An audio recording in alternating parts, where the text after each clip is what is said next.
Hey there, tonight we're uncovering how 19th century Americans marked time with calendars, almanacs, and New Year traditions. A world where the turning of a page could predict the weather and guide a farmer's year, not the digital clock we're used to today. If these stories help you unwind, I'd love a quick like or subscribe, but only if they're genuinely working for you. I'm curious where in the world you're listening from, so drop your location and local time in the comments. It's amazing seeing our little community span the globe through these historical tales. Now settle in, maybe turn on some white noise or grab your favorite blanket, and let's drift into tonight's story together. In a world where smartphones are practically glued to our hands, it's hard to fathom that folks in the 19th century had to rely on a stack of paper to tell them what day it was. Welcome to the era of DIY planners, where calendars were less about cute cat photos and more about not missing the next church meeting or market day. In 19th century America, calendars were not just wall hangings, but essential tools of survival, your lifeline to the cosmos and the corn harvest. Now, before we dive into the nitty-gritty of these paper relics, let's unravel the tangled web of calendar reform. Strap in, because transitioning from the Julian to the Gregorian calendar was like switching from a flip phone to the latest iPhone, necessary, but rife with confusion. The Julian calendar, introduced by none other than Julius Caesar in 46 B.C., was all fine and dandy until folks realized it was overestimating the solar year by about 11 minutes. Doesn't sound like much, but over centuries, those minutes add up, and by the 1500, the calendar was about 10 days out of whack with the seasons. Enter Pope Gregory Roman XIII, who in 1582 thought enough was enough and sliced those days right off, like trimming a bad haircut. But here's where things get politically sticky. You see, not everyone was thrilled about this papal decree. Some Protestant countries, suspicious of any Catholic innovations, took their sweet time making the switch. England, and by extension colonial America, dragged their feet until 1752, nearly 2 centuries later. Talk about procrastination. Fast forward to 19th century America, and you've got a mixed bag of folks still clutching their Julian calendars like they were heirlooms. Why? Well, economic reasons played a significant part. Changing calendars wasn't just about swapping dates. It had implications for rent due dates, tax collections, and even labor contracts. Imagine having to explain to your landlord that, no, you're not behind on rent. The calendar just ate 10 days. And let's not forget the social chaos. In a time when communication was as slow as molasses in January, telling everyone about the new calendar was a Herculean task. Political tensions added fuel to the fire. The reform was seen by some as yet another attempt by the elite to control the masses, because what better way to assert dominance than to literally rewrite time? But despite the grumbling, the Gregorian calendar eventually took hold. It was a pragmatic choice, aligning more accurately with the seasons, which was crucial for agricultural planning. Farmers needed to know the right time to plant crops, and nature doesn't wait for humans to sort out their paperwork. So, how did people navigate this temporal transition without a digital device to ping reminders? Enter the almighty Almanac, the 19th century equivalent of your Google Calendar, TED Talk, and Farmer's Almanac all rolled into one handy booklet. These annual publications were indispensable, filled with weather forecasts, planting dates, tide tables, and even bits of wisdom, because who doesn't need a little sage advice with their monthly moon phases? Almanacs were the Swiss Army knives of time management, and their popularity was off the charts. In 1835, the most famous of them all, the Old Farmer's Almanac, sold 225,000 copies. Considering the U.S. population was only about 15 million at the time, that's a pretty impressive market penetration. These books were the original influencers, shaping how people interacted with their world. And with their blend of practical advice and whimsical anecdotes, almanacs were as much about entertainment as they were about edification. But here's the kicker. Almanacs were not just about knowing when to plant turnips. They were political tools, too. Benjamin Franklin's Poor Richard's Almanac was a masterclass in using humor and wit to critique society. Franklin knew that slipping a bit of satire into a weather forecast was the perfect way to make a point without ruffling too many feathers. It was like sneaking vegetables into a kid's meal. Sneaky, but effective. Almanacs served as a bridge between the old and the new, helping people navigate the changing tides of time and technology. They were the lifeline for those still clutching their Julian calendars, offering guidance and reassurance in an era of uncertainty. With the Gregorian calendar finally in place and almanacs in hand, 19th-century Americans were ready to face whatever the future held, one day at a time. Almanacs were the ultimate survival guides for 19th-century Americans, a must-have in every household, like a Swiss Army knife in a camper's backpack. They were more than just a collection of dates and forecasts. They were the Twitter of the time, cramming essential information into bite-sized, digestible pieces. And just like you wouldn't want to miss the latest tweet from your favorite influencer, folks back then couldn't afford to overlook their trusty almanac. Now let's talk about Benjamin Franklin's Poor Richard's Almanac, which wasn't your run-of-the-mill weather report. First published in 1732, Franklin's Almanac wasn't just a hit, it was a cultural phenomenon. By 1757, Franklin was selling 10,000 copies annually, a staggering number considering the population of the American colonies was only about 1.6 million. That's like everyone in a small modern city rushing to get the latest iPhone on release day. What made Franklin's Almanac such a runaway success? Well, Franklin was a master of multitasking long before the term was ever coined. He managed to blend practical advice with wry humor, delivering nuggets of wisdom in a way that was both entertaining and enlightening. It was like getting life coaching with a side of stand-up comedy. His advice, penned under the pseudonym of Richard Saunders, was often pithy and timeless. Early to bed and early to rise makes a man healthy, wealthy, and wise, a mantra that still echoes in self-help books today. But Franklin wasn't just about doling out advice. He used his almanac as a sneaky vehicle for social critique.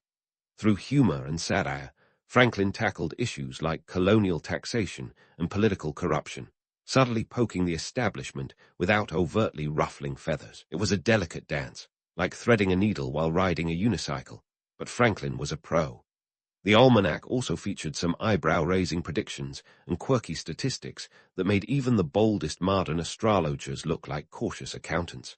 Franklin, with a wink, often predicted weather patterns with astonishing accuracy, or at least the kind of accuracy that allowed him to claim victory no matter the outcome.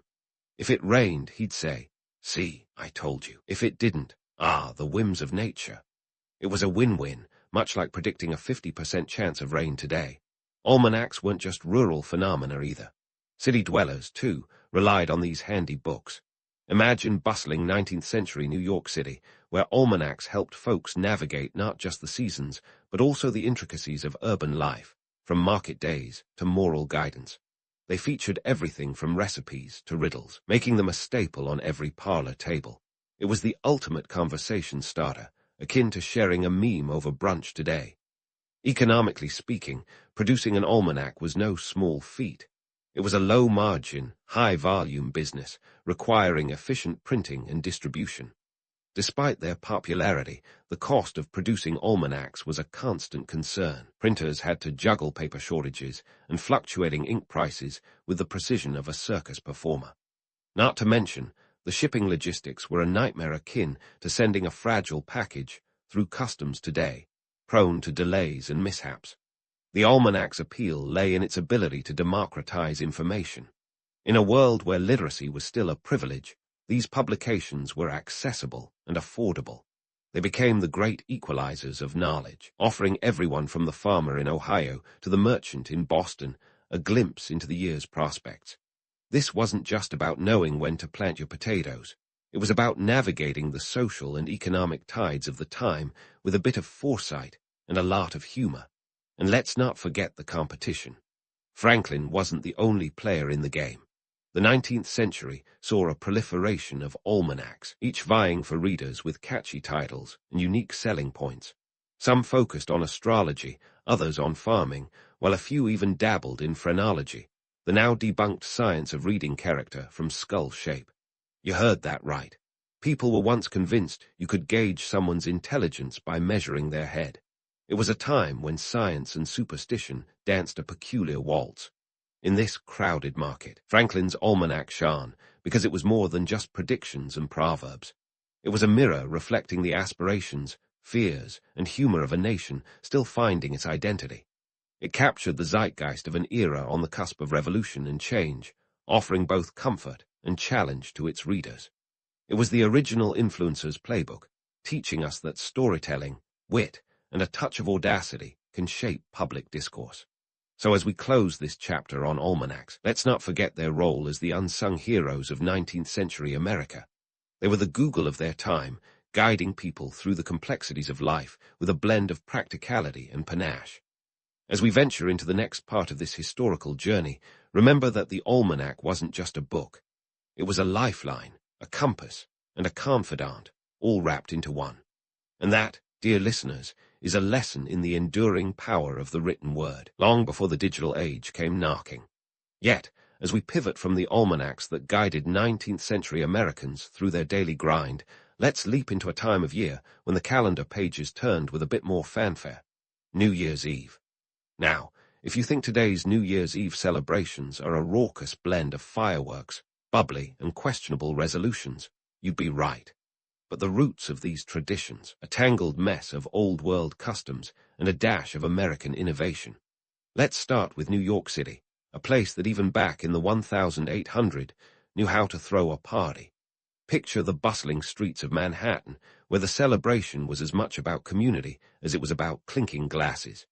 Back then, the city was a melting pot of cultures, thanks to waves of immigrants who brought their own traditions to the mix.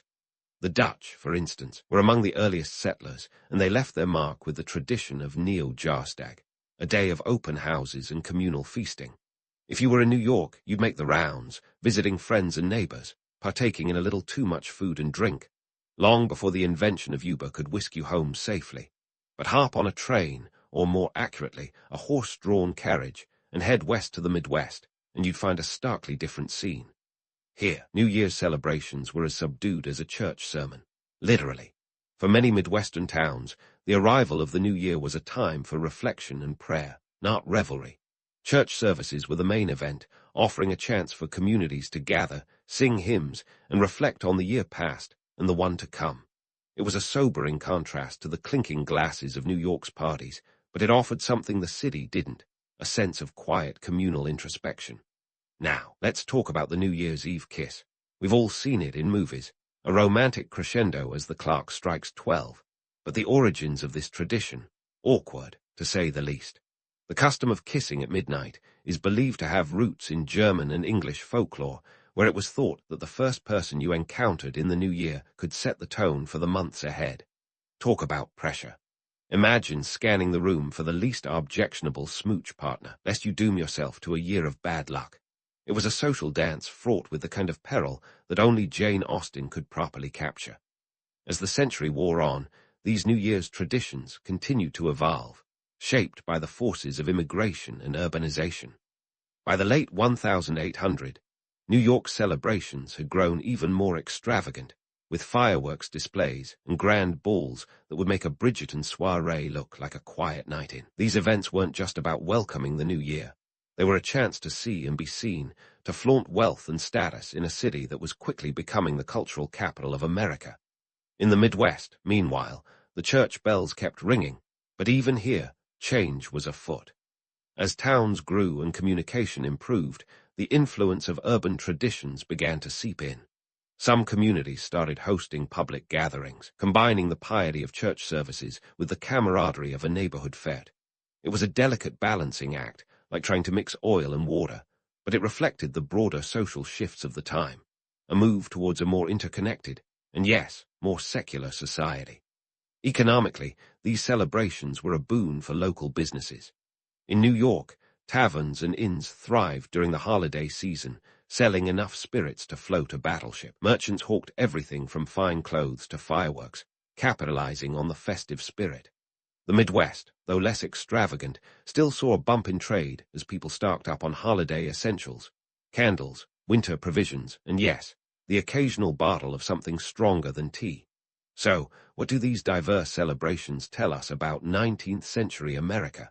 They reveal a nation in flux, balancing tradition with innovation, community with individualism. They show us how geography and immigration patterns shaped cultural practices, turning New Year's into a reflection of America's own complexities and contradictions. And they remind us that while the calendar may change, human nature doesn't. Whether in the raucous streets of New York or the quiet pews of a Midwestern church, people have always sought meaning in the turning of the year, a chance to celebrate, reflect, and hopefully kiss a little luck into the months ahead. As we continue to peel back the layers of 19th century timekeeping and celebration, remember that these traditions, quirky as they may seem, are part of the fabric that wove together a diverse and growing nation. Next time, we'll dig into the economics and technology that propelled these cultural shifts, bringing us one step closer to the modern world we know today. Until then, keep your eyes on the stars, your feet on the ground, and maybe a spare almanac in your back pocket, just in case. As the dust settled on the New Year's revelries, and the almanacs were tucked away for another year, Americans returned to the daily grind, wrestling with the concept of time in a world on the brink of modernity. In the 19th century, the way people marked time was less set your watch to it, and more, let's see what the sun's up to today. Rural and urban dwellers alike were navigating a timekeeping system that was as varied as the American landscape itself, and it was about as consistent as a cat on a leash. For rural folks, time was a fluid concept, dictated more by the rise and fall of the sun than by the ticking of a clock. Sundials were the order of the day, literally. These ancient timekeepers, relying on sunlight to cast shadows on a marked surface, were about as accurate as predicting the weather with a pine cone. If it was cloudy, well, better guess what time it was and hope for the best. Of course, sundials had their quirks. They were like trying to watch a movie on VHS when everyone else had moved on to DVDs, charming, but not exactly cutting edge.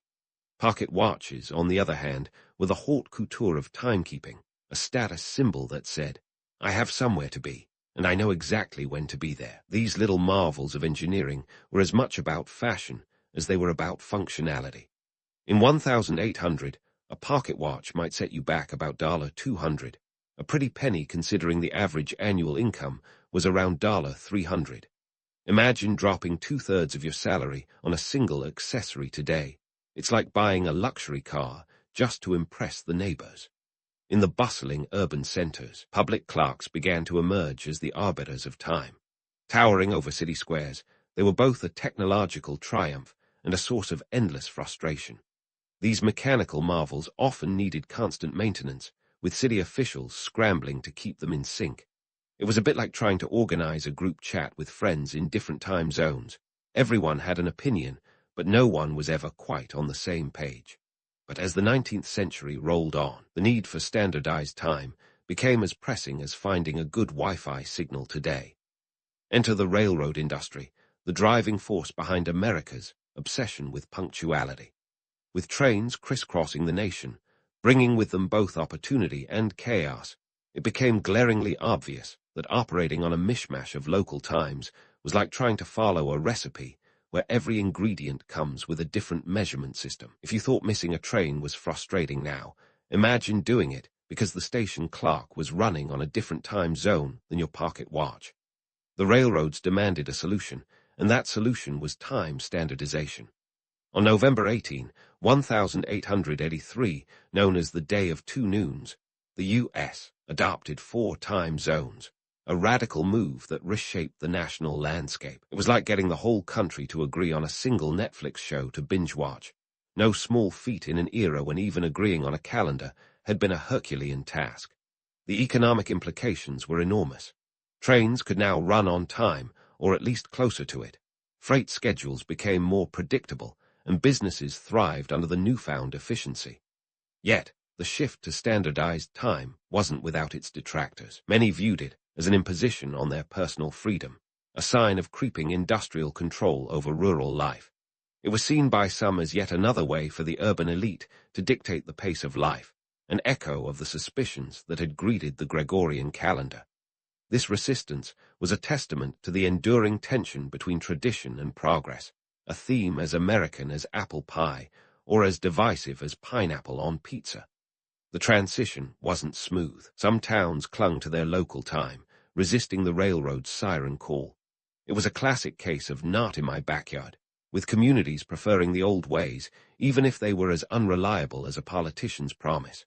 But as the benefits of standardization became clear, resistance waned. Farmers realized that trains running on time meant their goods could reach markets faster, boosting profits, and ultimately local economies. In cities, the synchronization of time became a symbol of modernity, a sign that America was stepping confidently into the future. Public clocks were recalibrated, pocket watches were adjusted, and sundials quietly slipped into obsolescence, relegated to garden ornaments and historical curiosities. It was a new era, one where time was no longer a personal matter, but a shared reality, binding the nation together with invisible threads. As we pause to reflect on this transformation, it's clear that the standardization of time was more than just a technical adjustment. It was a cultural revolution. It marked the moment when the disparate rhythms of American life began to sync up, paving the way for the fast-paced world we inhabit today. The irony, of course, is that in trying to control time, we became its servants, forever watching the clock, forever chasing its relentless march forward. So, as we wait for our next train, let's tip our hats to the sundials and pocket watches of yesteryear, those charming relics of a more leisurely age. And as we continue our journey through 19th century America, remember that time, like history, is a tapestry woven from countless threads, each one telling its own unique story. Next, we'll delve deeper into the technological and economic shifts that continue to shape this burgeoning nation as the clock ticks relentlessly on. As the clock ticks relentlessly on, we find ourselves standing at the crossroads of timekeeping history, where the 19th century's quirky customs laid the groundwork for our modern-day obsession with punctuality. Oh, the irony. In our age of instant notifications and atomic clocks, we still battle the same foe, time. But how did we get here, and what lessons have we carried from those sundial days? Well, buckle up, because we're about to unravel the threads that wove us into the fabric of modern timekeeping. First, let's talk about how the 19th century's dance with time didn't just stop at pocket watches and synchronized train schedules. The innovations set a precedent for the relentless pursuit of precision that defines today's world. When time zones were introduced, it was more than just a convenience. It was a revolution. It was like the entire nation finally agreeing to play the same tune, which, given America's penchant for discord, was nothing short of miraculous. This system laid the foundation for the global standard time we now take for granted. In 1884, at the International Meridian Conference, the prime meridian was established at Greenwich, and 24 time zones were officially recognized. Imagine the logistics of convincing 26 countries to align their clocks. It's a feat that rivals any modern-day diplomatic negotiation. Now, let's shift gears and talk about those beloved paper relics, almanacs and calendars. In the 19th century, they were indispensable, akin to today's smartphones, albeit without the selfies and social media. Fast forward to now, and while physical almanacs might be gathering dust on the shelves, their digital descendants are thriving. From Google Calendar pinging us about a dentist appointment to the Weather Channel app predicting next week's sunshine, or lack thereof, the essence of the old almanac spirit lives on, now backed by satellites and algorithms, instead of gut feelings and celestial observations. But there's more to this legacy than just practicality. The almanac's role as a cultural touchstone continues to resonate. The Old Farmer's Almanac, for example, still publishes annually, offering a blend of weather forecasts, gardening tips, and folksy wisdom. It's like a comforting grandma in digital form, reminding us that some traditions refuse to be overshadowed by technology. This enduring appeal is a testament to our yearning for a connection to the past, a reminder that while we may have upgraded our tools, our needs remain remarkably constant. As for New Year traditions, they've evolved in their own peculiar way. Sure, the Times Square ball drop is a far cry from 19th century church services, but the essence of marking a new beginning remains unchanged. The tradition of making New Year's resolutions, however, has a notorious reputation for being broken faster than you can say gym membership. According to a 2021 survey, only about 9% of people felt they were successful in keeping their resolutions. Seems we haven't quite mastered the art of sticking to our promises, a struggle that would undoubtedly resonate with our 19th century ancestors who grappled with their own resolutions, albeit probably less about cutting carbs and more about mending fences, literally and metaphorically. So, what do these historical threads tell us about our own time obsession? For one, they offer a bit of humility. Despite our technological prowess, we're still at the mercy of time, that relentless tide that waits for no one. Our ancestors' efforts to tame it remind us that while we may control our schedules down to the nanosecond, the universe marches to its own beat. But there's solace in that realization. It reminds us of the value of living in the moment, of finding balance in a world that often feels like it's spinning faster than we can keep up with. And maybe, just maybe, the past whispers a gentle reminder that it's okay if we don't have everything figured out. After all, the 19th century was a time of experimentation, a period when people embraced the unknown with curiosity and courage. They didn't have all the answers, and neither do we. But they laid the groundwork for a future they couldn't even imagine, much like we're doing today. As we wrap up this journey through the quirks and innovations of 19th century timekeeping, let's take a moment to appreciate the almanacs, the church bells, the sundials, and the pocket watches that paved the way for our modern-day hustle. They remind us that history is not just a series of dates and inventions, but a tapestry of human experience, woven with threads of ambition, ingenuity, and a touch of whimsy. So, next time you find yourself staring at your phone, overwhelmed by notifications, or struggling to keep a New Year's resolution, remember, you're part of a long tradition of humans trying and often failing to outsmart time. And while we may never quite conquer it, we can certainly learn to dance to its rhythm, just as our ancestors did. Here's to embracing the chaos of time, the lessons of history, and the humor in our shared human experience. Cheers to the past, present, and whatever the future holds, one tick of the clock at a time. Amidst the swirling mists of Lake Texcoco, a city of dreams rose from the waters like a mirage you could actually visit. Tenochtitlan, the Aztec capital, wasn't just a place. It was a masterpiece of urban engineering, a colossal testament to human ingenuity, and let's face it, an ancient version of a traffic nightmare. You see, this legendary city of around 200,000 souls, give or take a few visitors and lost tourists, was crisscrossed by a network of canals and causeways that left the rest of the world wondering if the Aztecs were part fish. Now, before we dive into the nitty-gritty of their daily grind, let's tackle the geography that made Tenochtitlan the envy of urban planners everywhere. Picture a sprawling metropolis perched on an island in the middle of a lake.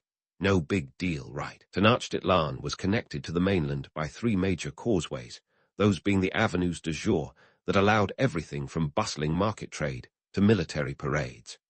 The canals, meanwhile, were the city's watery veins, navigated by canoes carrying everything from corn to gossip. If you're still thinking the Aztecs were all about war and human sacrifices, you're missing the plot. They were the original city planners, and let's be honest, if they were on LinkedIn today, they'd have more connections than a Roman aqueduct. Their causeways were lined with aqueducts that brought fresh water from distant springs, because who wants to drink lake water, even if it's chic to live there? And these weren't just any aqueducts. They were engineering marvels, some stretching over 15 kilometers, defying the swampy terrain with a structural bravado that would make even modern engineers raise an eyebrow. But what was daily life like in this city of canals? For starters, the bustling streets were lined with markets that would make today's shopping malls look like corner stores. Imagine vendors hawking everything from avocados to obsidian blades, with prices that fluctuated more wildly than the stock market on a Monday morning. The Tlatelolco market, the largest in the city, was the epicenter of commerce, where goods from all corners of the empire and beyond were traded. Forget your neighborhood farmers market. This was the real deal. And speaking of trading, let's not forget the currency of the realm, cacao beans. That's right, the Aztecs were ahead of the curve, recognizing the true value of chocolate long before it became a guilty pleasure. A rabbit might cost you 10 cacao beans, while a turkey, or the Aztec equivalent of Thanksgiving dinner, could set you back 100. But don't worry. If you were short on beans, you could always barter with textiles or precious stones. Who knew financial transactions could be so delicious? Let's take a moment to appreciate the city's vibrant social tapestry. The Aztecs were organized into calpolis, or neighborhood clans, each with its own specialties and quirks. Some were artisans, crafting goods that were as beautiful as they were practical. Others were warriors, but not just the sword-wielding kind. They were also the guardians of the city's peace and prosperity. And then there were the priests, the spiritual guides who ensured the guards were kept happy with a steady stream of offerings, an essential role since an angry deity could really ruin your day. Yet, amidst the vibrant colors of this urban mosaic, it's crucial to debunk the myth of the Aztecs as mere warriors. Sure, they had their share of battles. Who didn't back then? But they were also diplomats, traders, and yes, even urban gardeners. The famous chinampas, or floating gardens, were testament to their agricultural prowess, turning swamp into farmland with a flick of the wrist and a lot of hard labor. These ingenious plants could yield several crops a year, feeding the city's hungry mouths and proving that the Aztecs knew a thing or two about sustainability long before it was cool. In the end, Tenochtitlan wasn't just a city. It was a living, breathing organism, a place where people from all walks of life came together to create something greater than the sum of its parts.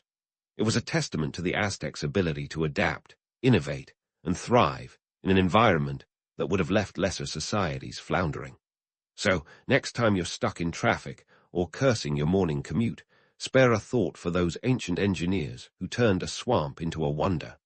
Because if the Aztecs taught us anything, it's that with a little creativity and a lot of hard work, even the most challenging environments can be transformed into something extraordinary.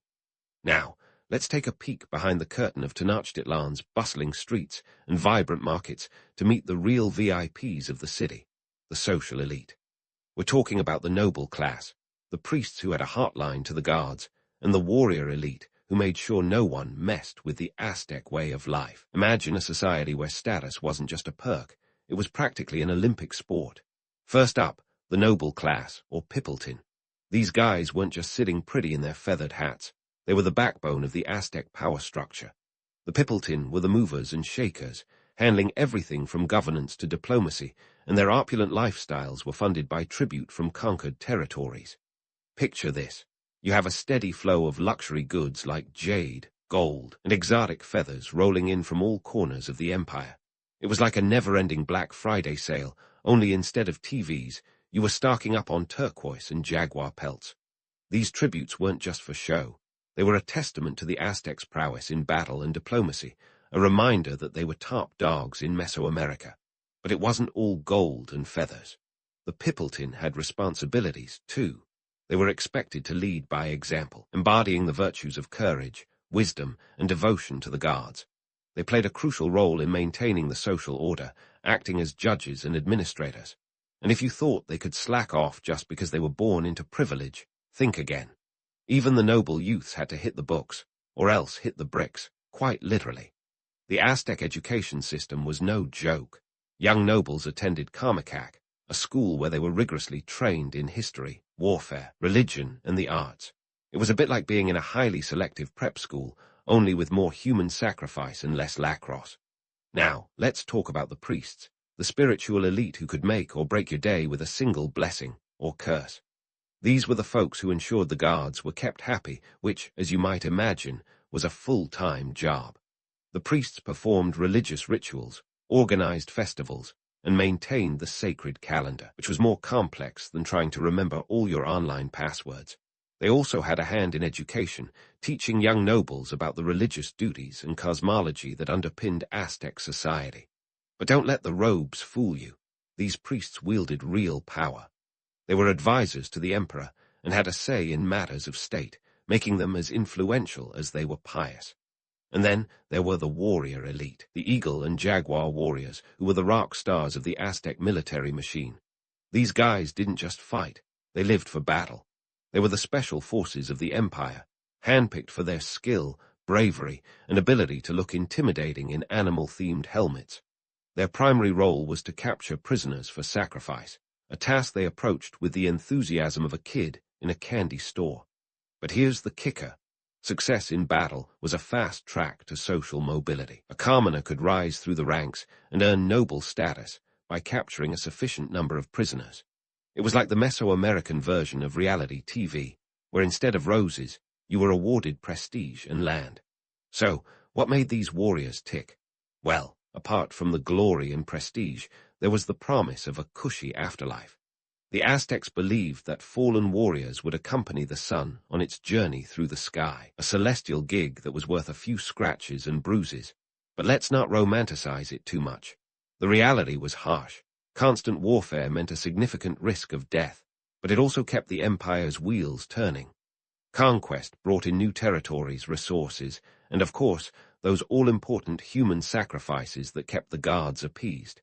Now, while the elite enjoyed their privileges, the Aztec education system ensured that everyone knew their place and potential.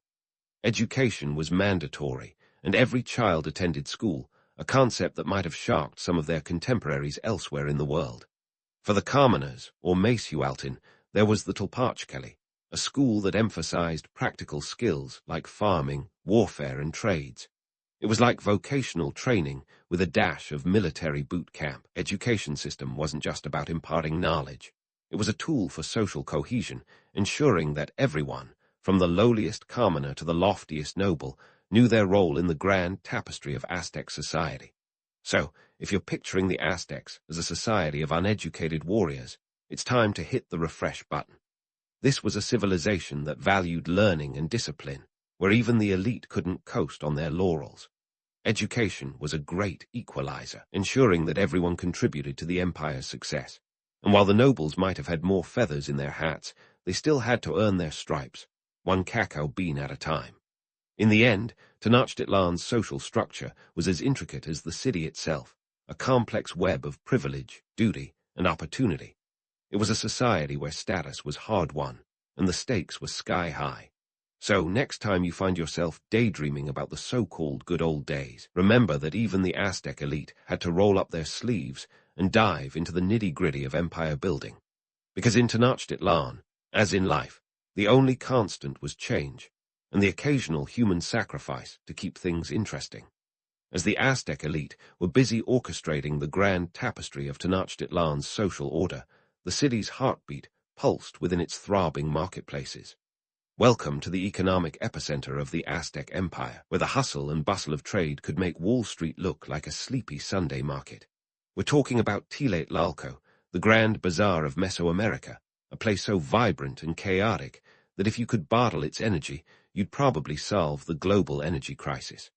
Now, before you dismiss the Aztec market as a mere collection of stalls, let me drop some numbers on you. Tenochtitlan sprawled over a colossal area, accommodating up to 60,000 traders on peak days. That's like squeezing the population of a mid-sized city into your local farmer's market. And what were they trading? Practically everything under the sun.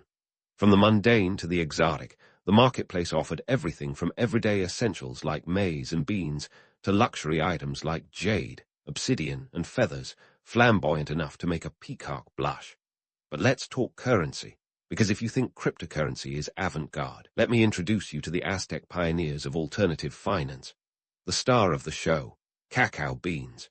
Yes, those delightful nuggets that now end up as your guilty pleasure chocolate were once the currency of choice. A mere 100 cacao beans could snag you a canoe's worth of maize, while a prime cotton cloak might set you back 300 beans. And in case you were wondering, the Aztecs were the original fair trade enthusiasts, setting standardized prices for goods to prevent market meltdowns. Of course, it wasn't all bean counting. The marketplace was a mosaic of sounds and scents, a cacophony of haggling voices mingling with the aroma of sizzling tortillas. It was a living, breathing organism, as essential to the city as its canals and causeways. The merchants, known as Parchdecker, were the unsung heroes of this economic symphony. These were the guys who traveled far and wide, braving the dangers of the road to bring back treasures and commodities from distant lands. Picture Marco Polo, but with more obsidian and fewer noodles. And here's the kicker. The Parchdecker weren't just traders. They were also spies and diplomats, gathering intelligence on foreign territories while haggling over the price of jade. They were the James Bonds of the Aztec world, wielding influence as adeptly as they did their wares. Their role was so crucial that they had their own guilds and enjoyed a status that allowed them to mix with the elite, provided they brought back the goods, of course. Now, let's not forget the backbone of this bustling economy, the commoners, or Mesopotamian, who kept the wheels turning with their artisanal skills and agricultural prowess. These were the folks who tilled the Chinempers, those floating gardens that turned Lake Muck into fertile land. Their hard labor ensured a steady supply of food, feeding the city's insatiable appetite and keeping the market stalls stocked. And while their lives might not have been as glamorous as capturing prisoners or hobnobbing with nobility, their contribution was no less critical. But let's get real for a moment. While the marketplace radiated the allure of bustling commerce, it wasn't all sunshine and cacao beans. The Aztec economy, like any other, was a delicate balancing act, teetering on the edge of supply and demand. External pressures, like unfavorable weather or hostile neighbors, could send shockwaves through the market, affecting everything from the price of maize to the availability of luxury goods. It was a reminder that no matter how sophisticated the system, it was always at the mercy of forces beyond its control. Yet, in spite of these challenges, Tenochtitlan thrived, a testament to the Aztecs' ability to adapt and innovate. The marketplace wasn't just a hub of commerce. It was a microcosm of the empire's resilience, a place where ambition met opportunity and dreams were as tangible as the obsidian blades being traded. It was a reminder that even in the midst of chaos, there was order, a testament to the human spirit's capacity to create, connect, and yes, sometimes collide. So, as you navigate your next online shopping spree or haggle over prices at a garage sale, spare a thought for the Aztecs and their bustling marketplaces, because they knew, perhaps better than anyone, that the art of trade was more than just a transaction. It was a dance, a complex, intricate ballet of supply and demand, driven by the timeless human desire to connect, to acquire, and ultimately to thrive. And if that isn't a legacy worth pondering, I don't know what is.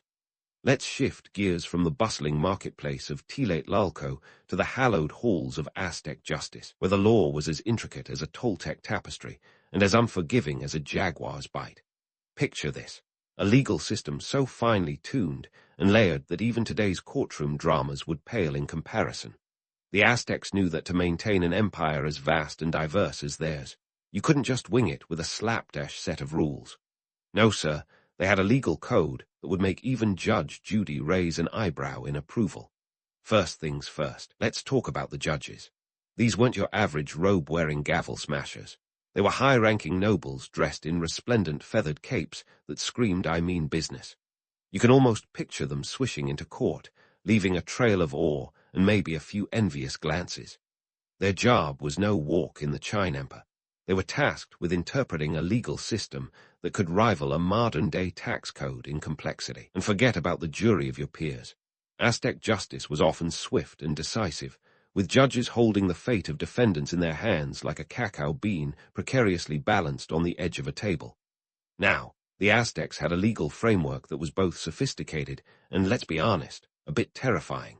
They had laws covering everything from theft to adultery, with punishments that ranged from fines to, well, less pleasant outcomes. Steal something. You might find yourself paying back the victim twice over. Caught in adultery. Let's just say you'd be lucky to be exiled rather than decorated with feathers and sent off to meet the guards. And if you thought community service was a modern concept, think again. The Aztecs had offenders working off their crimes by laboring for the state, an ancient version of paying your debt to society, one back-breaking task at a time. But here's where it gets interesting. The concept of repentance rooms. Picture a space where wrongdoers could ponder their transgressions and, hopefully, emerge with a new lease on life. It was like an ancient time-out corner, only with higher stakes. The idea was that through reflection and contrition, individuals could reintegrate into society, a concept as progressive as it was practical. Because let's face it, even the Aztecs knew that some folks just needed a moment to get their act together. And speaking of getting things together, the Aztec legal system wasn't afraid to get creative. In some cases, rather than doling out the ultimate punishment, they opted for symbolic acts of penance. Picture an offender being stripped of their clothing and made to parade through the streets, a walk of shame that would leave even Cersei Lannister blushing. This public display served as both punishment and deterrent, a reminder to one and all that the Aztecs didn't take breaking the law lightly. Yet, beneath the feathers and the formidable facade, the Aztec legal system was underpinned by a core belief in balance. Their laws were designed to maintain harmony within the empire, ensuring that the scales of justice were as even as they were firm. It was a delicate balancing act, one that required not just strict enforcement, but also a deep understanding of the human condition. Because while laws could be written in stone, the people they governed were as changeable as the waters of Lake Texcoco. Now, if the idea of a feathered judge sounds a bit theatrical, consider this. The Aztecs understood the power of symbolism. Their legal system was as much about maintaining order as it was about projecting authority. Every sentence handed down, every judgment rendered, was a performance designed to reinforce the social order and remind the populace of the cosmic balance that held their world together. It was a society where law and religion were inextricably linked, where even the most mundane legal proceeding was infused with a sense of divine justice. But let's not get too misty-eyed here. The reality was that Aztec law, like any other, was subject to the whims of those in power. While the legal system was sophisticated, it was also a tool of the elite, wielded to maintain control and suppress dissent. It was a reminder that even in a society as advanced as Tenochtitlan, justice could be a double-edged sword, wielded with as much finesse as brutality. So, as we wrap up today's courtroom drama, let's appreciate the Aztec legal system for what it was. A complex, often contradictory tapestry of laws and customs that held a sprawling empire together. It was a system that combined the best and worst of human nature, a reminder that justice, like the society it serves, is a work in progress. And as we ponder the intricacies of Aztec law, let's remember that while the past may be a foreign country, its lessons are as relevant today as they were then. Because in the end, justice is more than just a set of rules. It's a reflection of who we are and who we aspire to be.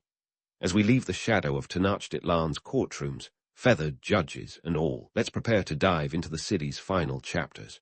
We'll explore how the Aztecs navigated the rocky terrain of politics, diplomacy, and of course, the occasional skirmish.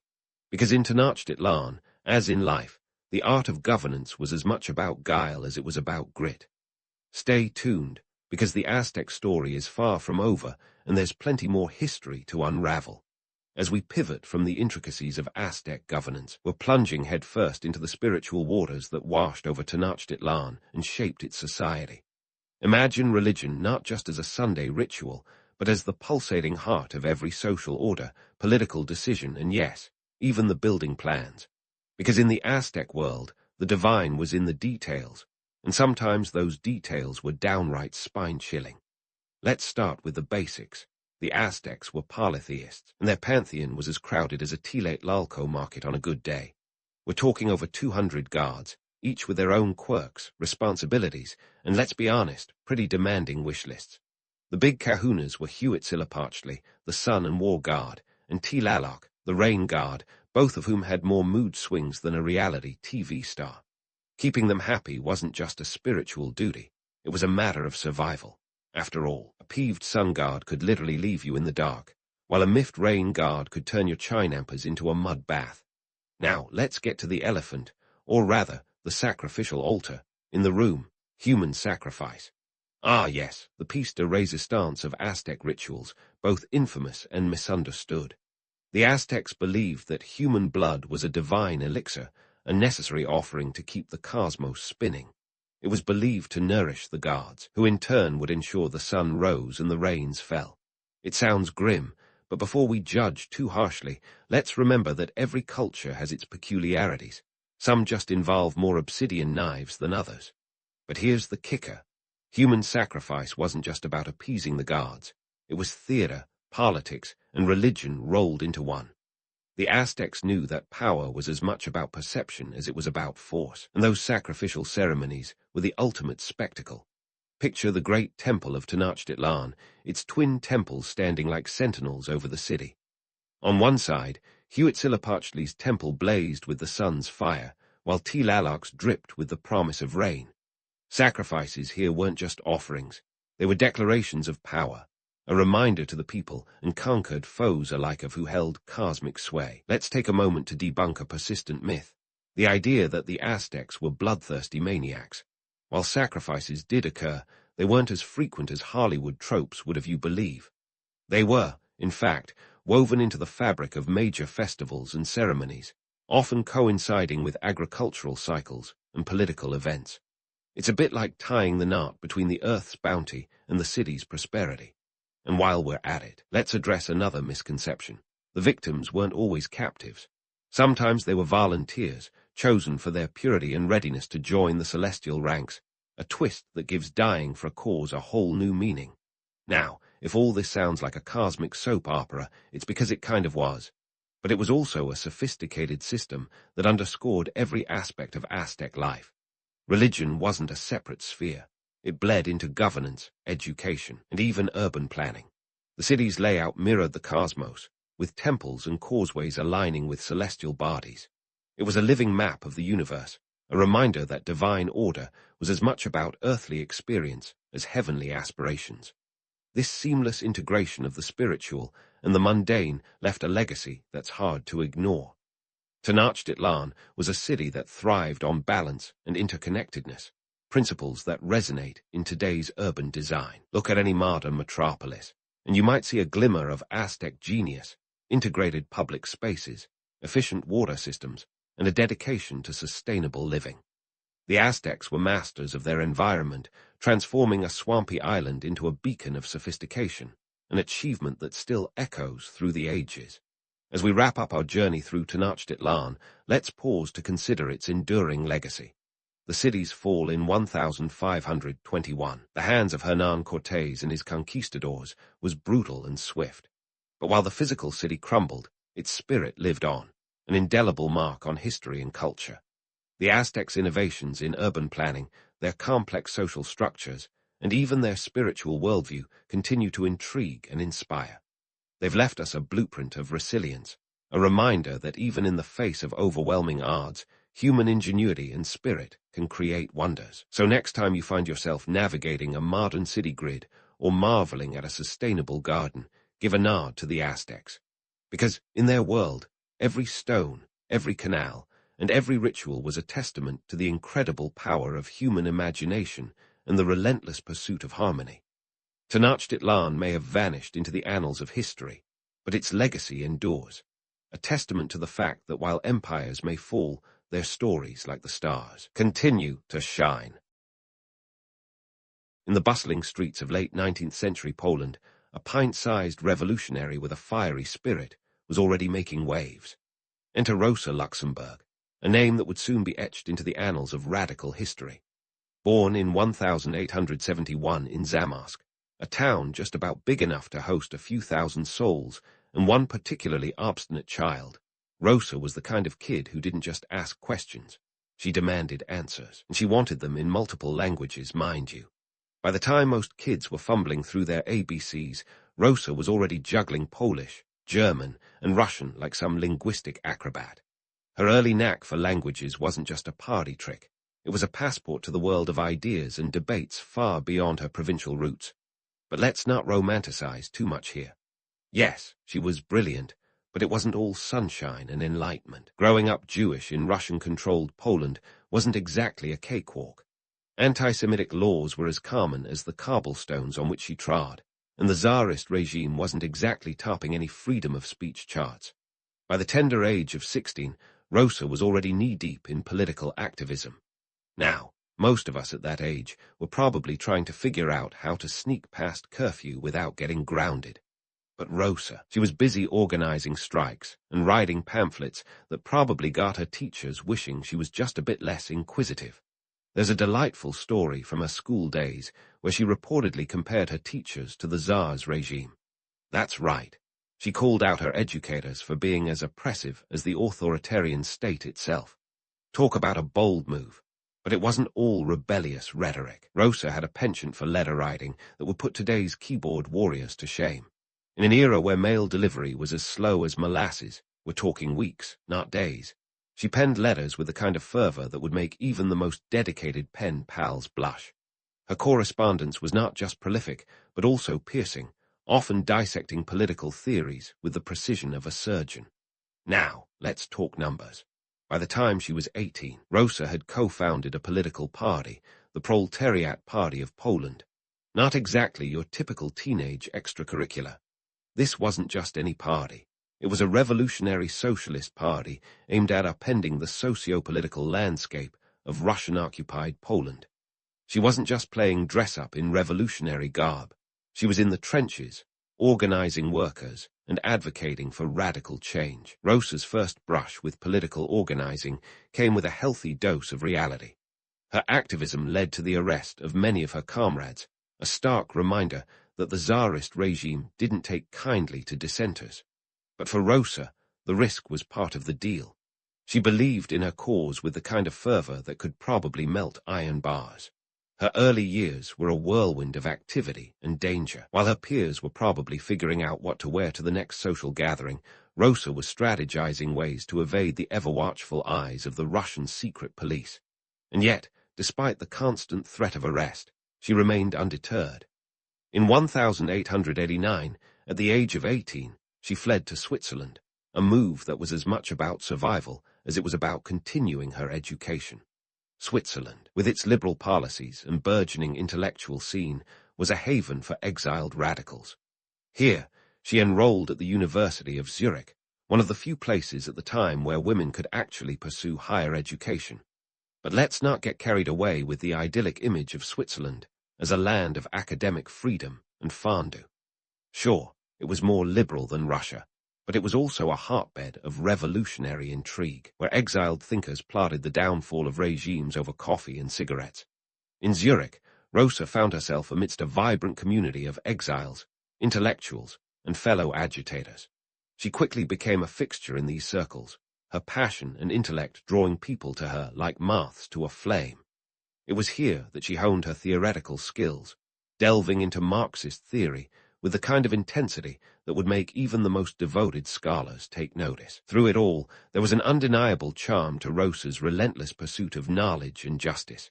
She was a force of nature, a revolutionary thinker who wasn't afraid to challenge the status quo, whether it was in the classroom or on the streets. Her early years set the stage for a life that would be as tumultuous as it was impactful, a life dedicated to the cause of the working class and the dream of a more equitable world. And so, Rosa Luxemburg emerged from her early years not just as a precocious child, but as a formidable revolutionary, ready to take on the world with her pen, her intellect, and an unyielding belief in the power of the people. Rosa Luxemburg, now in the intellectual hotbed of Zurich, must have felt like a goldfish who just got dropped into the Pacific. From the dusty streets of Warsaw to the university's bustling halls, she was in a world where ideas flowed faster than Swiss chocolate fondue. At the University of Zurich, one of the few universities progressive enough to let women in, Rosa dove headfirst into an academic smorgasbord. She studied philosophy, history, politics, economics. Essentially, if it had books and involved thinking, she was in. Zurich was a veritable intellectual smorgasbord itself, teeming with exiled revolutionaries, each with their own radical flavor. With her knack for languages and her razor-sharp intellect, Rosa integrated into this community like she was born to it.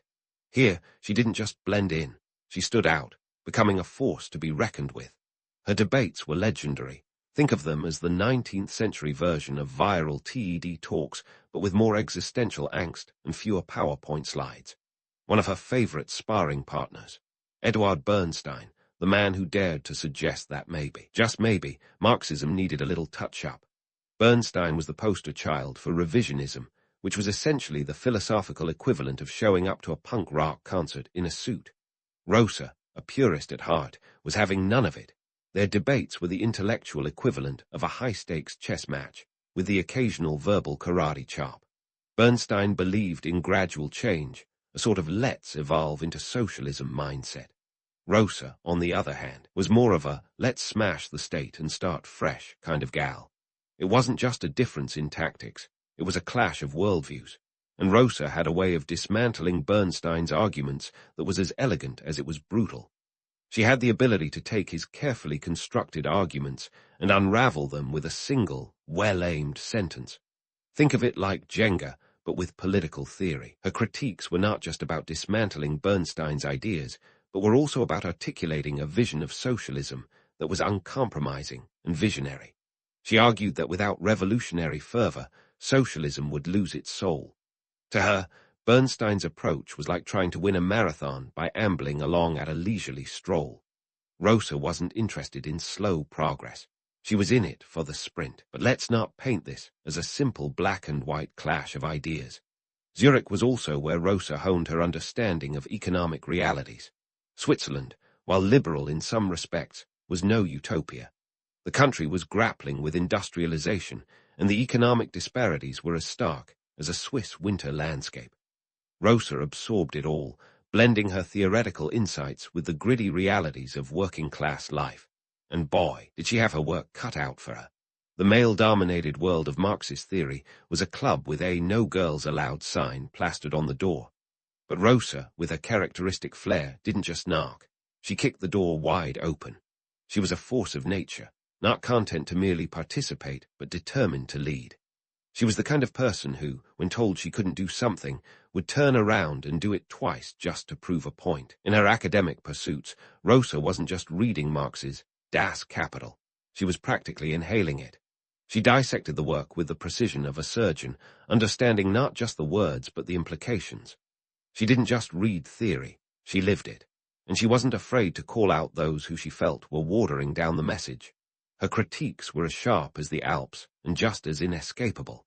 But it's important not to romanticize this period too much. While Zurich provided her with opportunities, it was also a place of exile.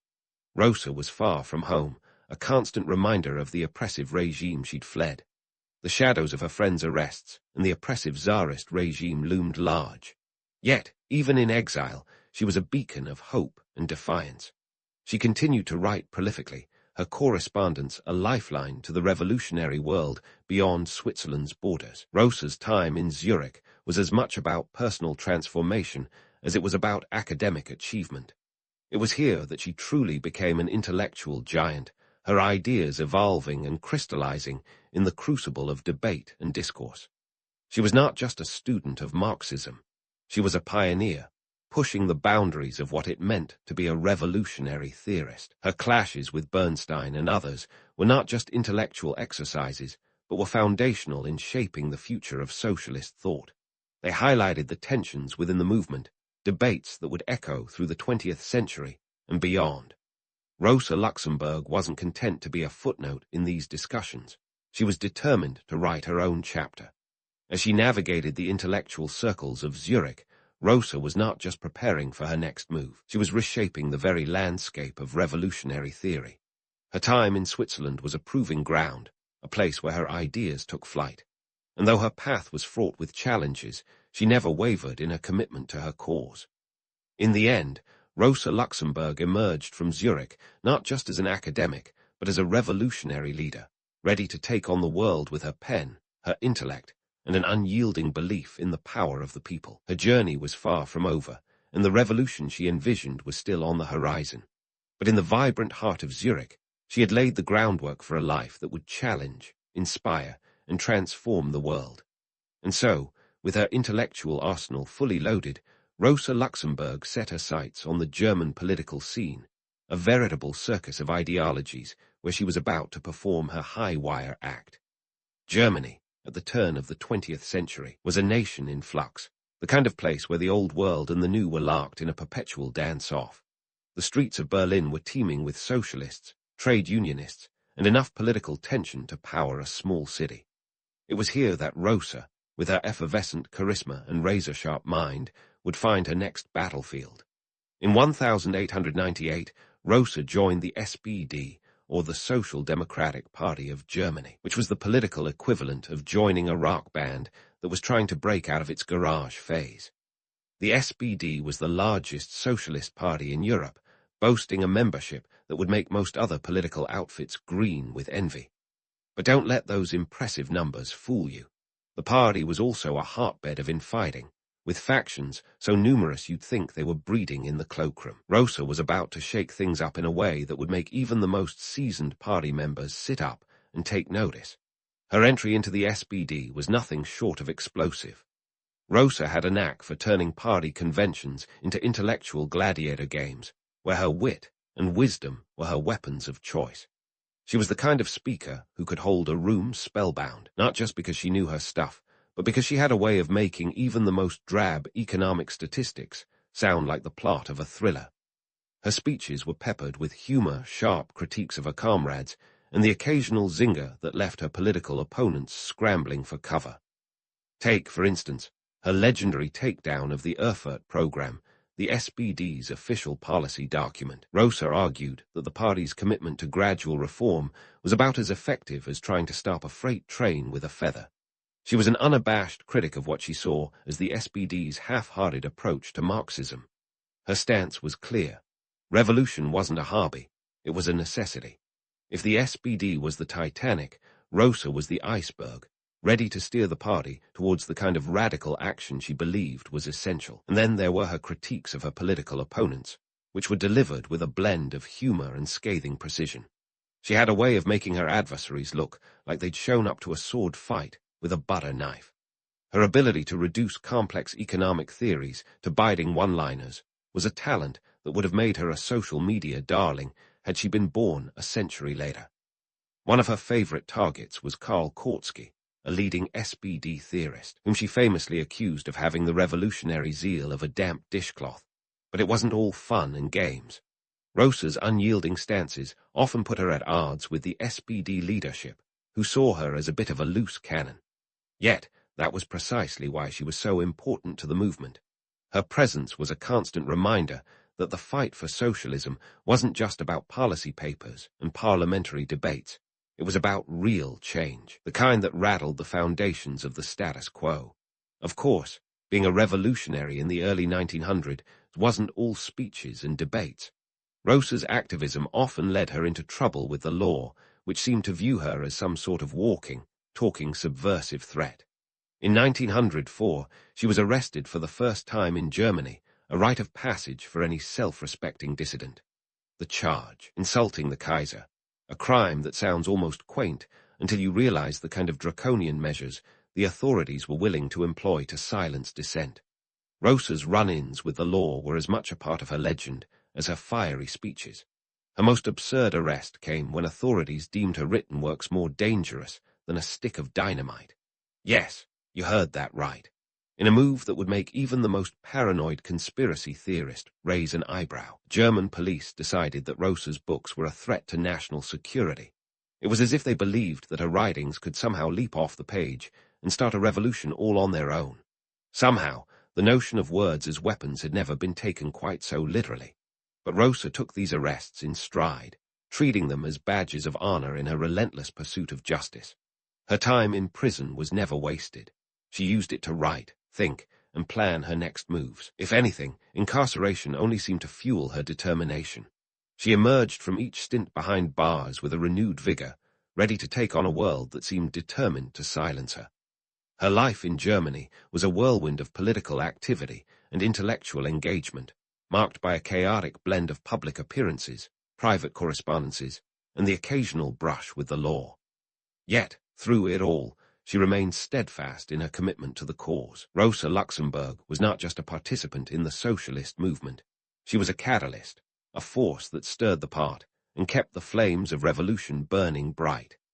As the political landscape in Germany continued to shift, Rosa found herself at the center of a storm that was both exhilarating and exhausting. The stakes were high, and the challenges were immense, but she faced them with the kind of courage and conviction that made her a legend in her own time. Her life was a testament to the power of ideas and the indomitable spirit of a woman who refused to be silenced. And so, Rosa Luxemburg carried on, a revolutionary icon whose influence extended far beyond the confines of party conventions and prison cells. Her journey was far from over, and the challenges that lay ahead would test her resolve in ways she had never imagined. Yet she pressed on, driven by a vision of a world where justice, equality, and freedom were not just ideals but realities. The stage was set, and the curtain was about to rise on the next act of her extraordinary life. Stay tuned, because this story is just getting started. Rosa Luxemburg was on the brink of becoming not just a legend, but a lightning rod for revolutionary fervor. The political stage was set, and she was ready to strike with the kind of intensity that could make a thunderstorm look like a gentle drizzle. The year was 1918, and Germany was a nation teetering on the edge of transformation or chaos, depending on your perspective. In the wake of World War I, the social and political fabric of Germany was as frayed as your favorite pair of jeans, after a decade of wear. The economic situation was dire. Inflation was skyrocketing, and the German mark was depreciating faster than a New Year's resolution. You could barely buy a loaf of bread without needing a wheelbarrow for your paper currency. It was the perfect storm for revolution, and Rosa Luxemburg, with her unyielding spirit and sharp tongue, was at the center of it all. Now, if you've ever heard of the Spartacist uprising, you might have a romantic image of a noble fight for justice. But let's not get carried away with sepia-toned nostalgia here. The reality was gritty and brutal. Rosa and her compatriot, Karl Liebknecht, found themselves leading the charge for the Spartacus League, a revolutionary socialist group that aimed to transform Germany into a communist state. Here's a fun fact. The Spartacus League was named after the gladiator who led a slave revolt in ancient Rome. Talk about setting the bar high for revolutionary aspirations. By January 1919, Berlin was a hotbed of unrest, a boiling pot of political tension ready to spill over. The Spartacists, fueled by a mix of idealism and desperation, decided it was time to act. They seized government buildings and attempted to wrest control from the social democratic government. Rosa's speeches during this time were nothing short of incendiary. If words could light fires, hers would have turned the German Reichstag into a bonfire. Her oratory was a masterclass in rallying the masses, peppered with wit, wisdom, and that ever-present hint of sarcasm. But let's get real for a moment. The romantic notion of the revolutionary leader at the helm of a glorious uprising often glosses over the sheer chaos of it all. The Spartacist uprising was not a well-oiled machine. It was more like a rickety cart hurtling down a hill with one wheel missing. The plan was disorganized at best, and the response from the government was swift and brutal. The Freikorps, a paramilitary group of ex-soldiers with little love for communists, quickly quashed the revolt with a level of violence that would make even the most hardened revolutionary wince. Rosa Luxemburg and Karl Liebknecht were arrested on January 15, 1919. And if you're expecting a dramatic courtroom showdown, well, I hate to disappoint you, but the reality was far bleaker. They were executed without trial, a grim reminder of the state's ruthless efficiency in dealing with dissent. Rosa's death was a martyrdom for the cause, her body unceremoniously dumped into Berlin's Landwehr Canal. Her life may have been a beacon of hope, but her death was a stark, cold splash of reality. But let's backtrack a bit and talk about Rosa's role in founding the Communist Party of Germany, or KPD, because this was no small feat. On December 30, 1918, Rosa helped establish the KPD, a party born out of the ashes of the German Empire and fueled by the belief that a new world was not just possible but necessary. The KPD was a bold statement, a declaration of intent that socialism was not just a theoretical concept, but a practical goal. It was a move that shook the political landscape like an earthquake. Rosa's critiques of the political establishment were legendary. She had a way of skewering her opponents with humor that was as sharp as it was scathing. Picture a stand-up comedian with a PhD in political theory, and you've got a sense of her style. She once quipped that the Social Democrats were about as effective as trying to bail out a sinking ship with a teaspoon. Her disdain for half measures and compromise was as pronounced as her passion for radical change. And let's not skip over the gritty realities here. The myth of the romantic revolutionary tends to overshadow the harshness of the world Rosa inhabited. The stakes were life and death, the struggles were real, and the victories were often bittersweet. For every stirring speech and rousing rally, there was the constant threat of arrest, the ever-present danger of betrayal, and the harsh truth that change was not just a battle but a war, fought on multiple fronts. The Communist Party of Germany was a beacon for those who believed in Rosa's vision, but it was also a target. The Weimar Republic, fragile and fledgling, saw the KPD as a threat to its very existence.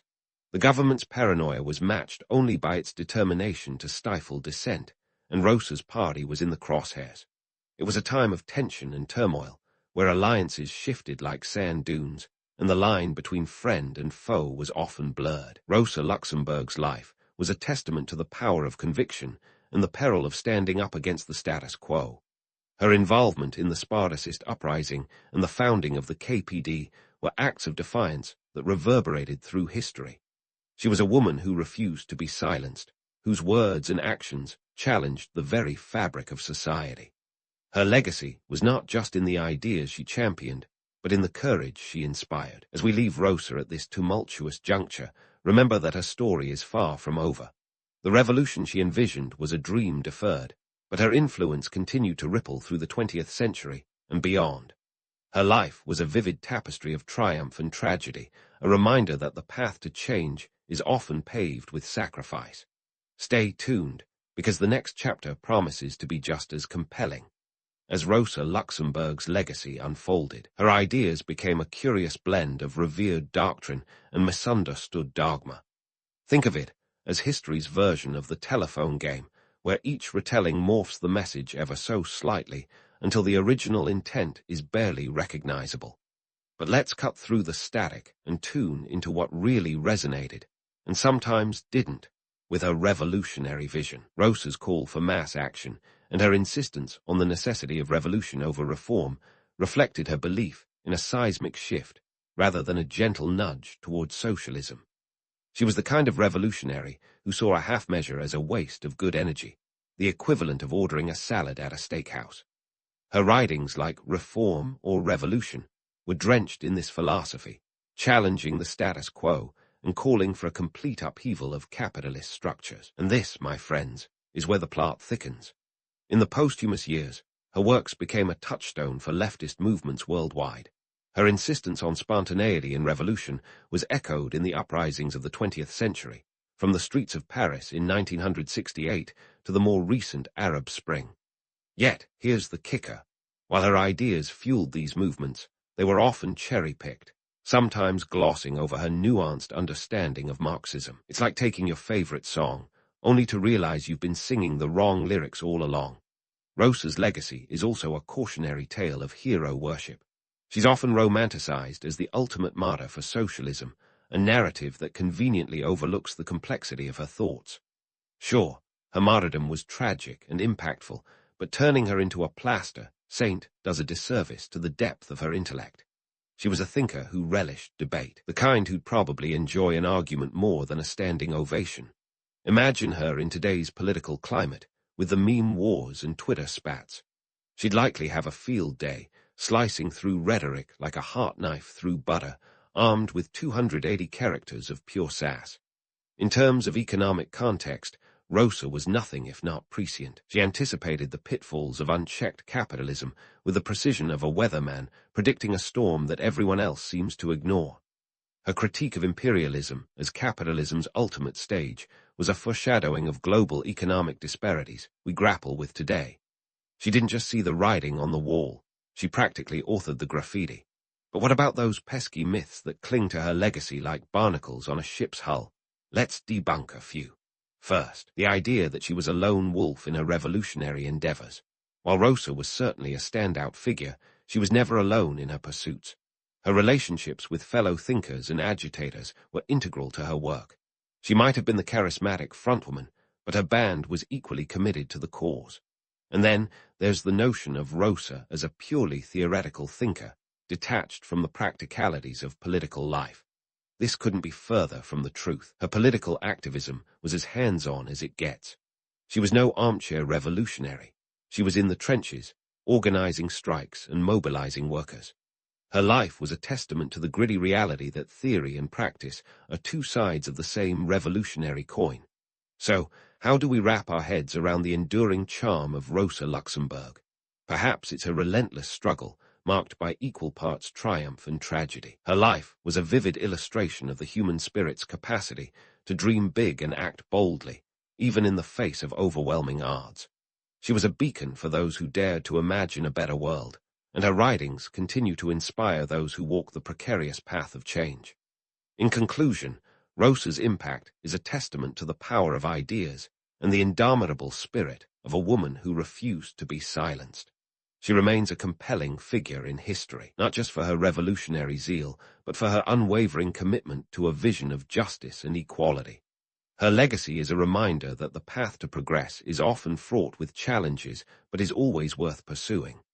As we close this chapter, let Rosa's story inspire us to question, to challenge, and to dream. Because in the end, it's not just about changing the world, it's about understanding it. And that, my friends, is the true essence of Rosa Luxemburg's enduring legacy. Let's dive into the murky waters of post-Roman Europe, a place so chaotic it makes a rock concert marsh pit look like a well-organized tea party. The Roman Empire, once the colossal juggernaut that held the Western world in a firm, if occasionally tyrannical, embrace, had gone kaput. And it didn't go quietly into that good night. Nope, it had a meltdown of epic proportions, leaving behind a patchwork of territories squabbling like siblings over a will. This wasn't just a political tantrum. It was a full-blown cultural implosion. The streets that once echoed with the philosophical musings of toga-wearing scholars now lay silent, except for the occasional thud of a barbarian boot. The grand libraries and schools of the Romans were either shuttered or converted into makeshift stables. Latin, the language of the learned, was now butchered into dozens of dialects that probably made Cicero roll over in his grave. And education? Well, let's just say that the Dark Ages earned their name for a reason. Enter Charlemagne, a man whose name sounds like it should be on the menu at a Michelin-starred restaurant. But this guy wasn't about cheese, fancy or otherwise. He was about reviving the glory of Rome. Born in 742 AD, Charlemagne, or Charles the Great, if you want to sound all formal and impressive, rose from the mess that was the Frankish kingdom like a phoenix from the ashes. By the time he was crowned king of the Franks in 768, Europe was desperately in need of someone with a plan, or at least a clue. Charlemagne was that guy. He had the vision of a Roman revival, complete with the grandeur and sophistication that the word empire implied. He didn't just want to rule. He wanted to bring back the Roman Empire's cultural and intellectual clout. And he wasn't just blowing hot air. He had a strategy, starting with his own coronation as Holy Roman Emperor in 800 AD. Picture the scene. Charlemagne, towering over most of his contemporaries at over 6 feet tall, standing in the Grand St. Peter's Basilica in Rome. The Pope himself, Leo Roman III, placed a crown on Charlemagne's head, declaring him the Emperor of the Romans. Talk about a power move. This moment wasn't just symbolic, it was political dynamite. By crowning Charlemagne, the Pope was essentially saying, "Hey, Western Europe, here's your new Roman Emperor, deal with it." It was a bold statement that Charlemagne was the guy to bring order to the chaos, to wrangle the fractious kingdoms into a cohesive empire. And let's be real, Europe needed that like a teenager needs Wi-Fi. But why was this such a big deal? Well, for starters, it was the first time in over 300 years that anyone had dared to claim the title of Roman Emperor in the West. The last guy to do so was Romulus Augustulus, a teenage emperor who got booted out by a Germanic chieftain in 476 AD. Charlemagne's coronation was a revival of the Roman legacy, a statement that the West was back in the game. It was the medieval equivalent of rebooting a blockbuster franchise. However, Charlemagne's ambitions weren't just about titles and crowns. He had a genuine passion for learning and culture, which was rare in an era where literacy was about as common as unicorns. His court became a hub of intellectual activity, drawing scholars from all over Europe. Alcuin of York, an English scholar, became one of Charlemagne's closest advisors, spearheading educational reforms that would lay the groundwork for the Carolingian Renaissance. This was a time when Europe was culturally stagnant, with education in the same state as your average high school student on a Monday morning, barely awake and struggling to care. Charlemagne sought to change that. He established schools and encouraged the study of Latin, ensuring that the next generation wouldn't just be able to read and write, but could do so with a flair that would make Cicero proud. But before we crown Charlemagne as the savior of Western civilization, let's take a step back and acknowledge the less glamorous side of his reign. Despite his dreams of a cultural renaissance, Charlemagne's empire was built on the back of military conquest. He spent most of his 46-year reign at war, expanding his territory by approximately 1.2 million square kilometers. His campaigns were ruthless, particularly against the Saxons, fought for over 3 decades. And while his push for education and culture was genuine, it was also strategic. An educated clergy and bureaucracy were essential for administering his sprawling empire. So, while Charlemagne's dream of reviving Roman glory was rooted in lofty ideals, it was also a pragmatic response to the challenges of ruling a vast, diverse empire. His reign was a balancing act between cultural renaissance and military might, between the romantic allure of a new Rome and the harsh realities of medieval politics. In the end, Charlemagne's legacy is a cocktail of contradictions, a blend of enlightenment and brutality, of grand visions and gritty realities. But one thing's for sure.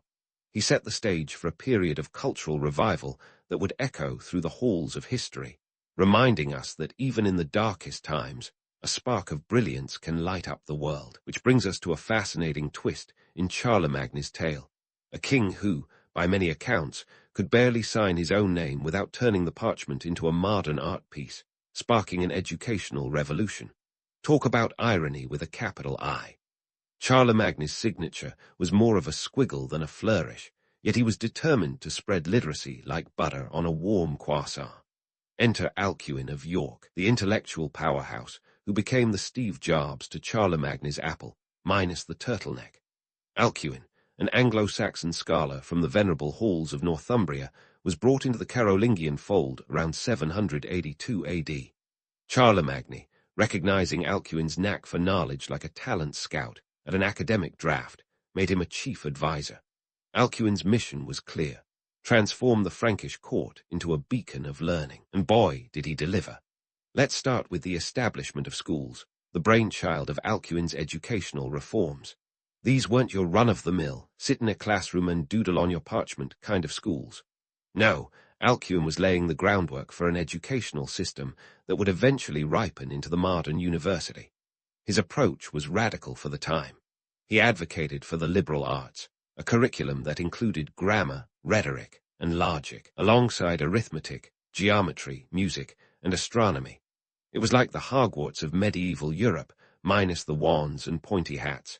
In a world where literacy was as rare as finding a Wi-Fi signal in the middle of a forest, Alcuin's schools began popping up across the empire. Monastic schools, cathedral schools, and palace schools all became hotbeds of learning. This wasn't just about reading and writing. Alcuin aimed for nothing less than intellectual renaissance. And it wasn't just the clergy getting in on the action. Laypeople, yes, even noblewomen, were encouraged to brush up on their Latin and join the learning party. Speaking of Latin, Alcuin took on the monumental task of standardizing the language, which had become a bit of a hot mess since the fall of Rome. Imagine a world where everyone spoke their own version of English, and you get the idea. By establishing a clear, uniform Latin, Alcuin didn't just make communication easier. He laid the foundation for a more cohesive administration. After all, you can't run an empire if your officials are sending memos in Klingon. But let's not get too carried away with this rosy picture. While Alcuin's efforts were groundbreaking, they weren't without their hurdles. The medieval world wasn't exactly a utopia of free thought. The church, wielding its influence like a medieval influencer with a very large following, was both a patron and a gatekeeper of knowledge. It was a tightrope walk between encouraging education and ensuring that education didn't challenge the church's authority. Alcuin, ever the diplomat, managed to navigate these waters with finesse, ensuring his schools flourished without ruffling too many ecclesiastical feathers. Now, the creation of a more literate clergy was a game-changer. Before Alcuin's reforms, the clergy's grasp of Latin, and by extension, the scriptures, was often shakier than a poorly constructed medieval bridge. This wasn't just about spiritual enlightenment, it was about maintaining control.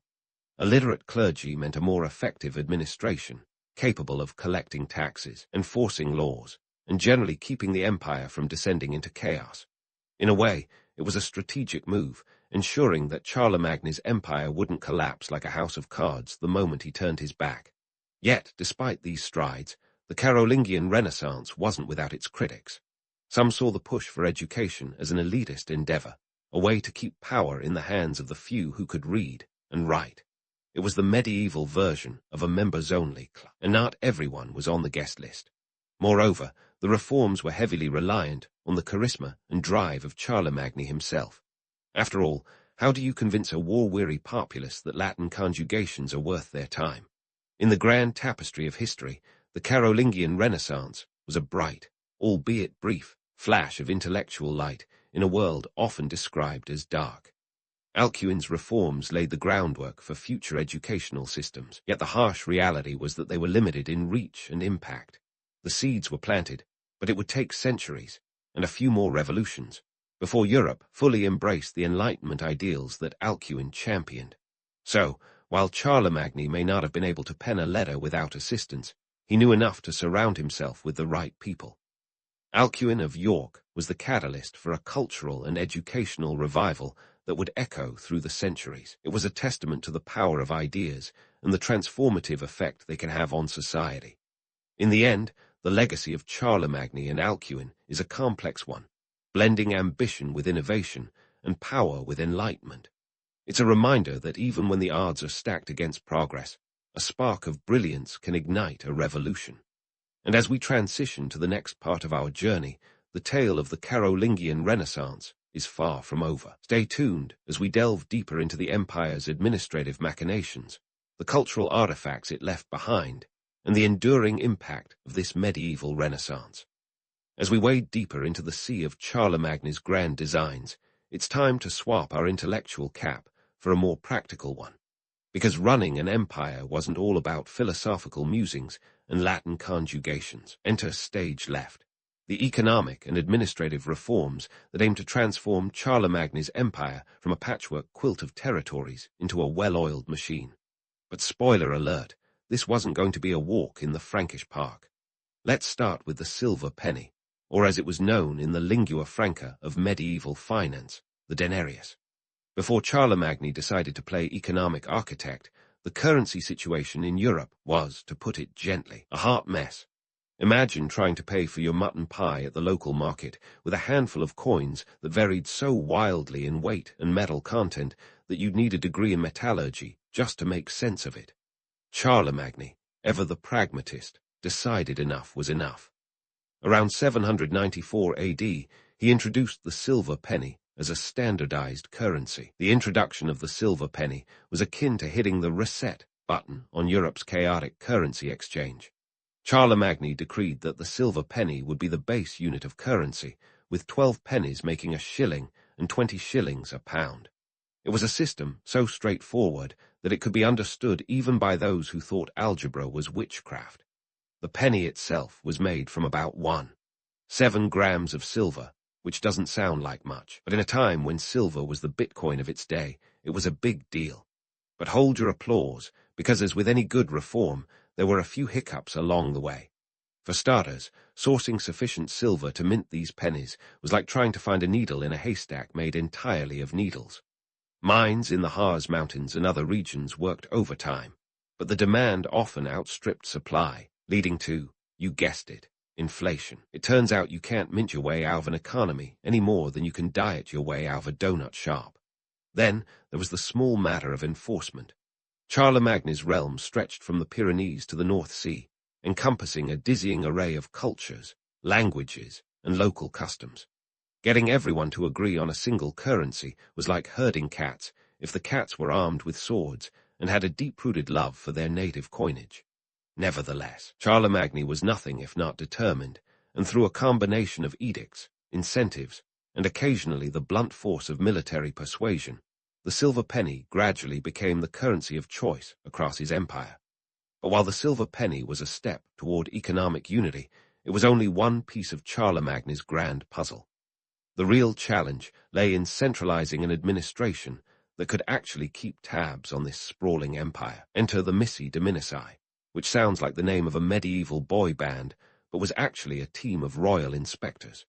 These guys were Charlemagne's eyes and ears, dispatched in pairs, one secular, one ecclesiastical, to tour the empire and ensure that local officials were towing the imperial line.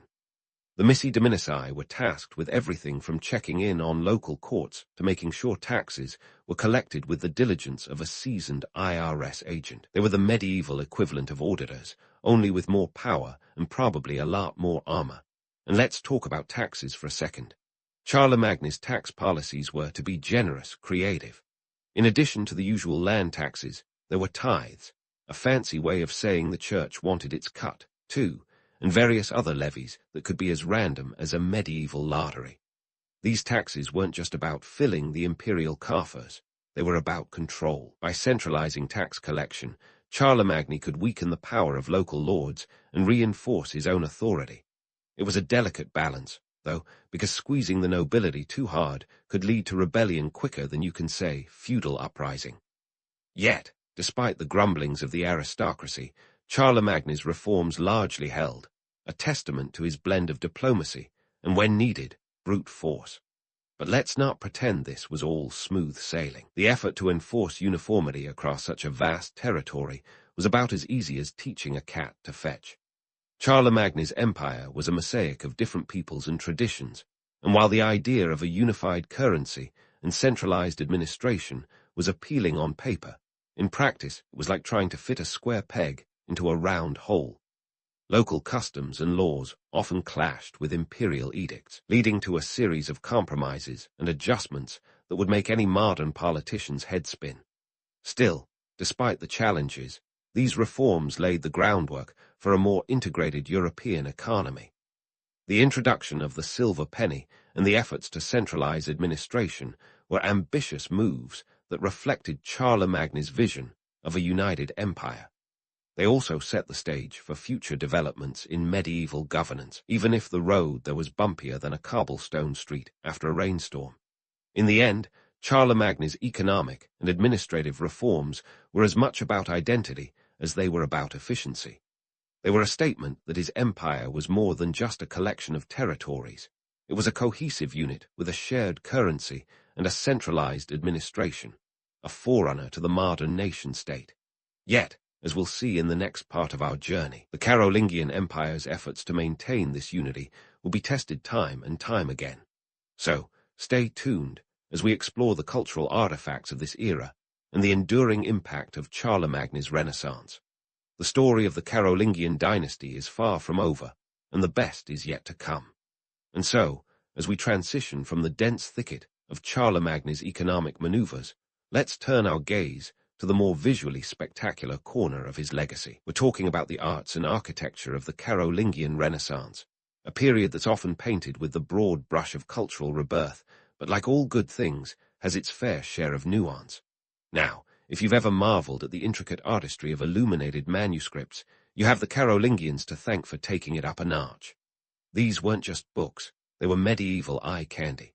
Picture this: pages adorned with gold leaf, vibrant colors, and calligraphy so precise you'd swear the monks had a ruler glued to their quill. The Book of Kells might be the rock star of this genre, but other lesser-known works like the Godescalc Evangelistory, commissioned by Charlemagne himself around 781 AD, are equally mesmerizing. The Carolingian artists didn't just wake up one morning, shake off the Dark Ages, and decide to get fancy with their penmanship. No, this artistic evolution was a deliberate attempt to revive the splendor of Roman artistic techniques.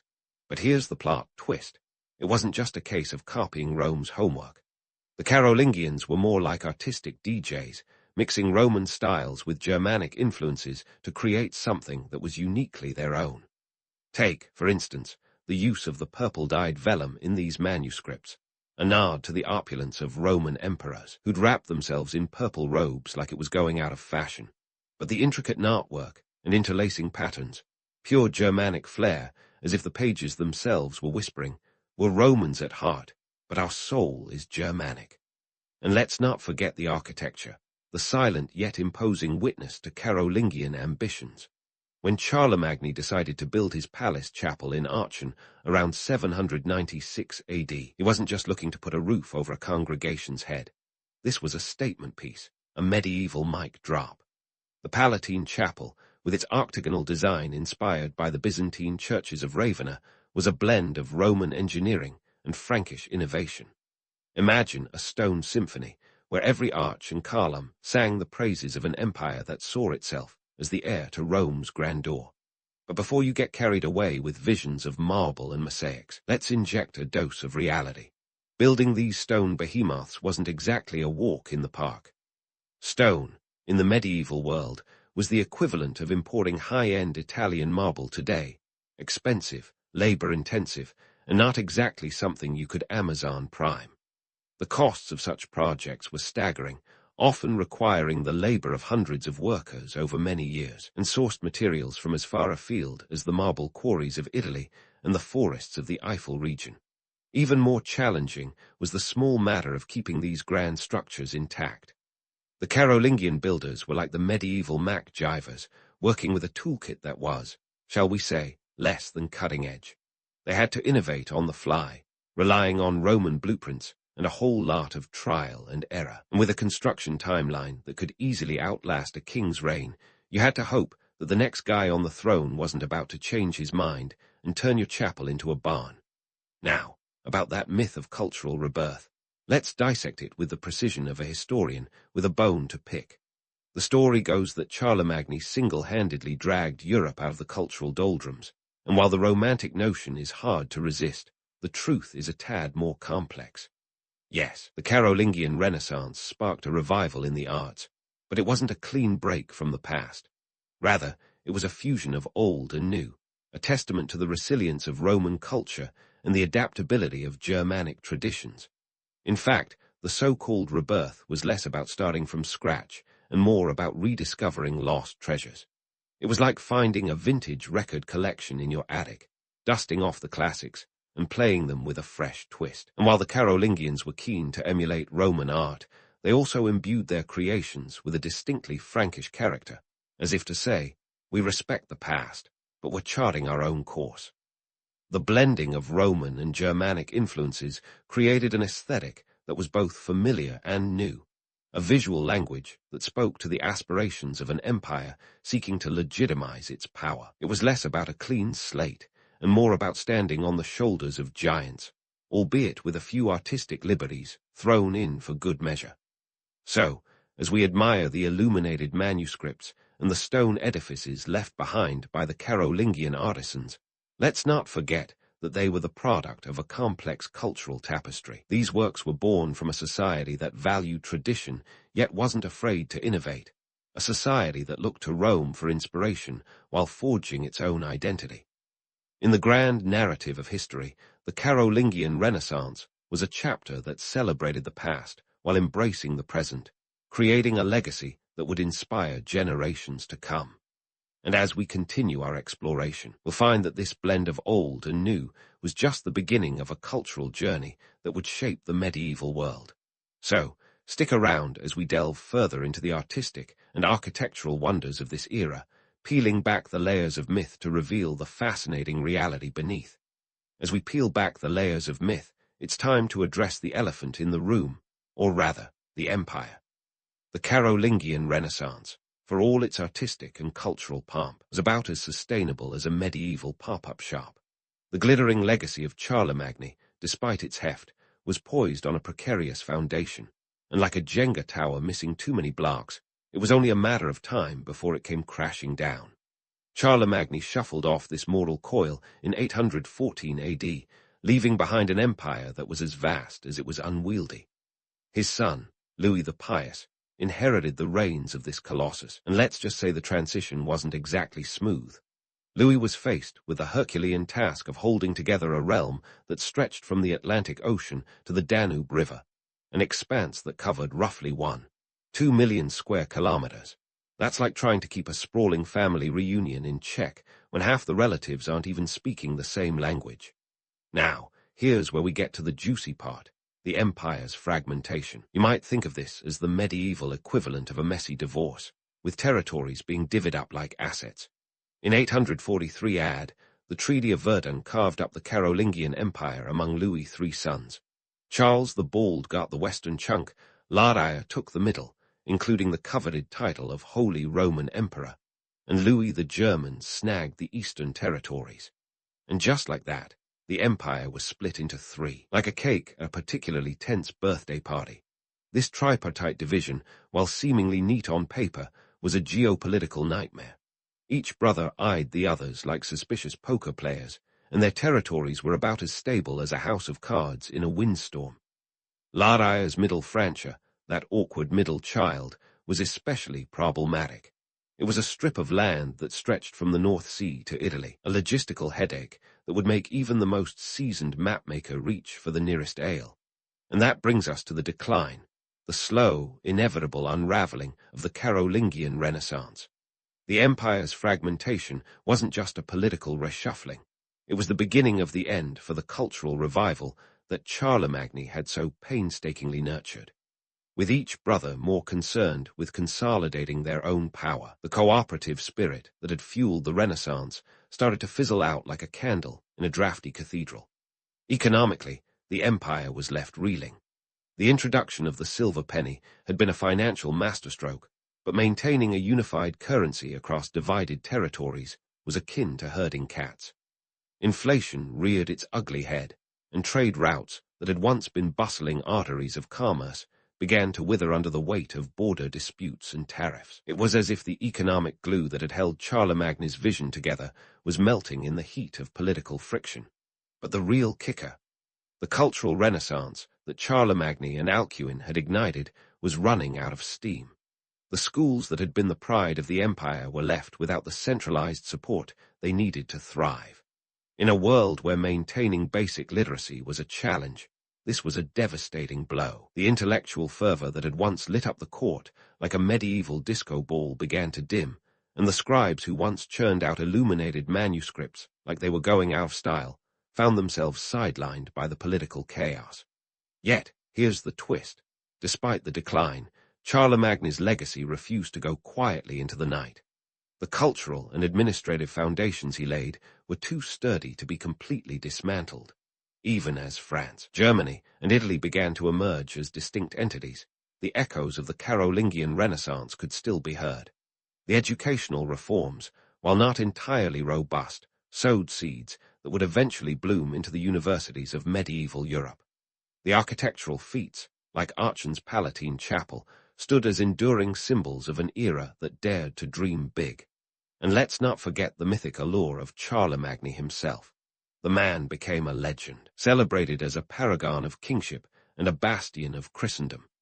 His reign, with all its contradictions and complexities, was romanticized in the centuries that followed.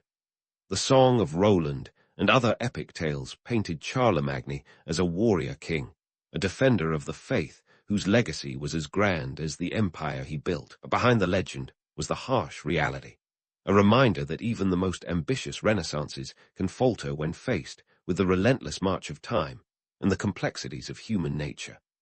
The Carolingian Empire's fragmentation was a sobering lesson in the limits of power and the fragility of cultural achievements. It's a story that resonates even today, a testament to the fact that while empires may rise and fall, the ideas they inspire can endure well beyond their borders. So, as we close the book on the Carolingian Renaissance, let's take a moment to reflect on its legacy. It was a period of brilliant contradictions, where the pursuit of knowledge and cultural advancement was constantly at odds with the brutal realities of medieval politics. Yet, its impact reverberated through the ages, reminding us that even in the shadow of decline, the sparks of creativity and ambition can light the way for future generations. In the end, Charlemagne's dream of a unified, enlightened empire may have been an impossible fantasy, but the echoes of his reign continue to shape the world in ways he could never have imagined. And that, dear listeners, is the true legacy of the Carolingian dynasty, a tapestry woven from the threads of ambition, innovation, and the enduring human spirit. So, next time you crack open a book or marvel at a piece of art, remember the empire that dared to dream big, even when the odds were stacked against it. And with that, we close this chapter of history. Until next time, when we venture into new tales of humanity's relentless quest for greatness. Ancient Greece, the ultimate cradle of Western civilization, and let's face it, the original TED talk stage. Long before anyone knew what a podcast was, the Greeks were already in deep debates that would make your average coffee-shop philosopher blush. Enter the big three: Socrates, Plato, and Aristotle, the philosophical equivalent of rock stars, minus the groupies, and with way more sandals. Socrates, the granddaddy of them all, was the guy who could turn any Athenian dinner party into an existential crisis.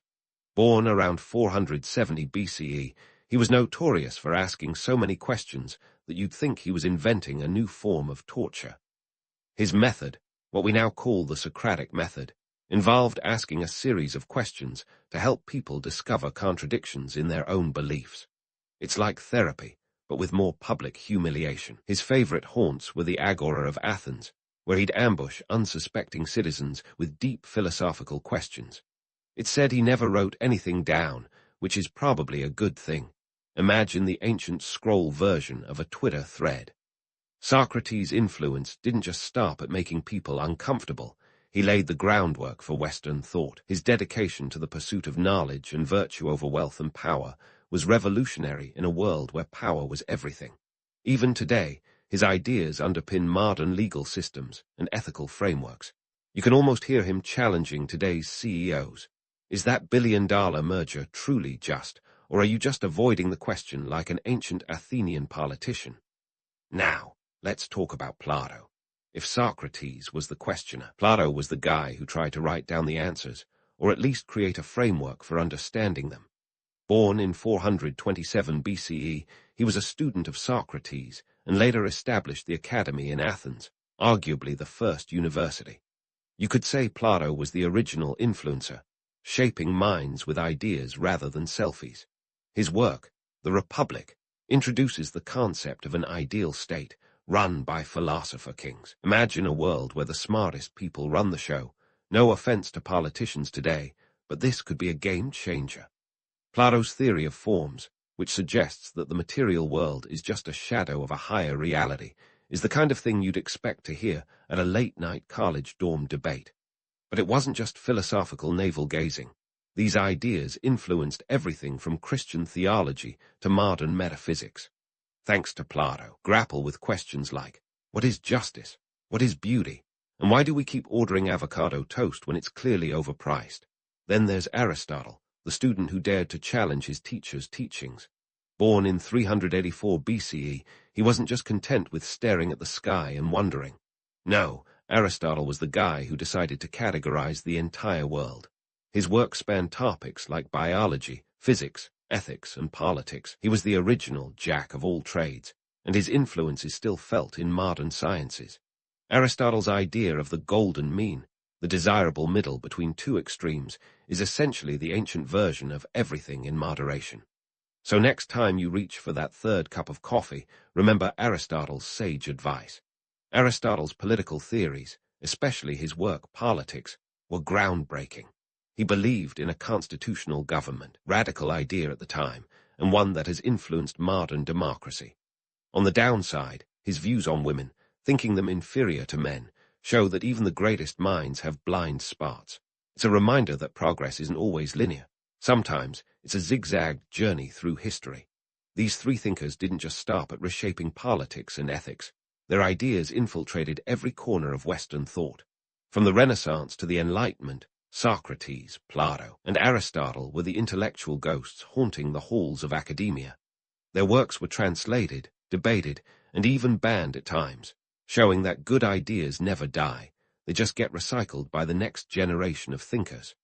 Their influence is even felt in popular culture. Movies like The Matrix draw on Plato's allegory of the cave, where we're all prisoners mistaking shadows for reality. And if you've ever played a video game that made you question your choices, you can thank the legacy of Socratic questioning. The philosophical heavyweights have shaped the way we understand not just science and politics, but also art, literature, and even the way we see ourselves.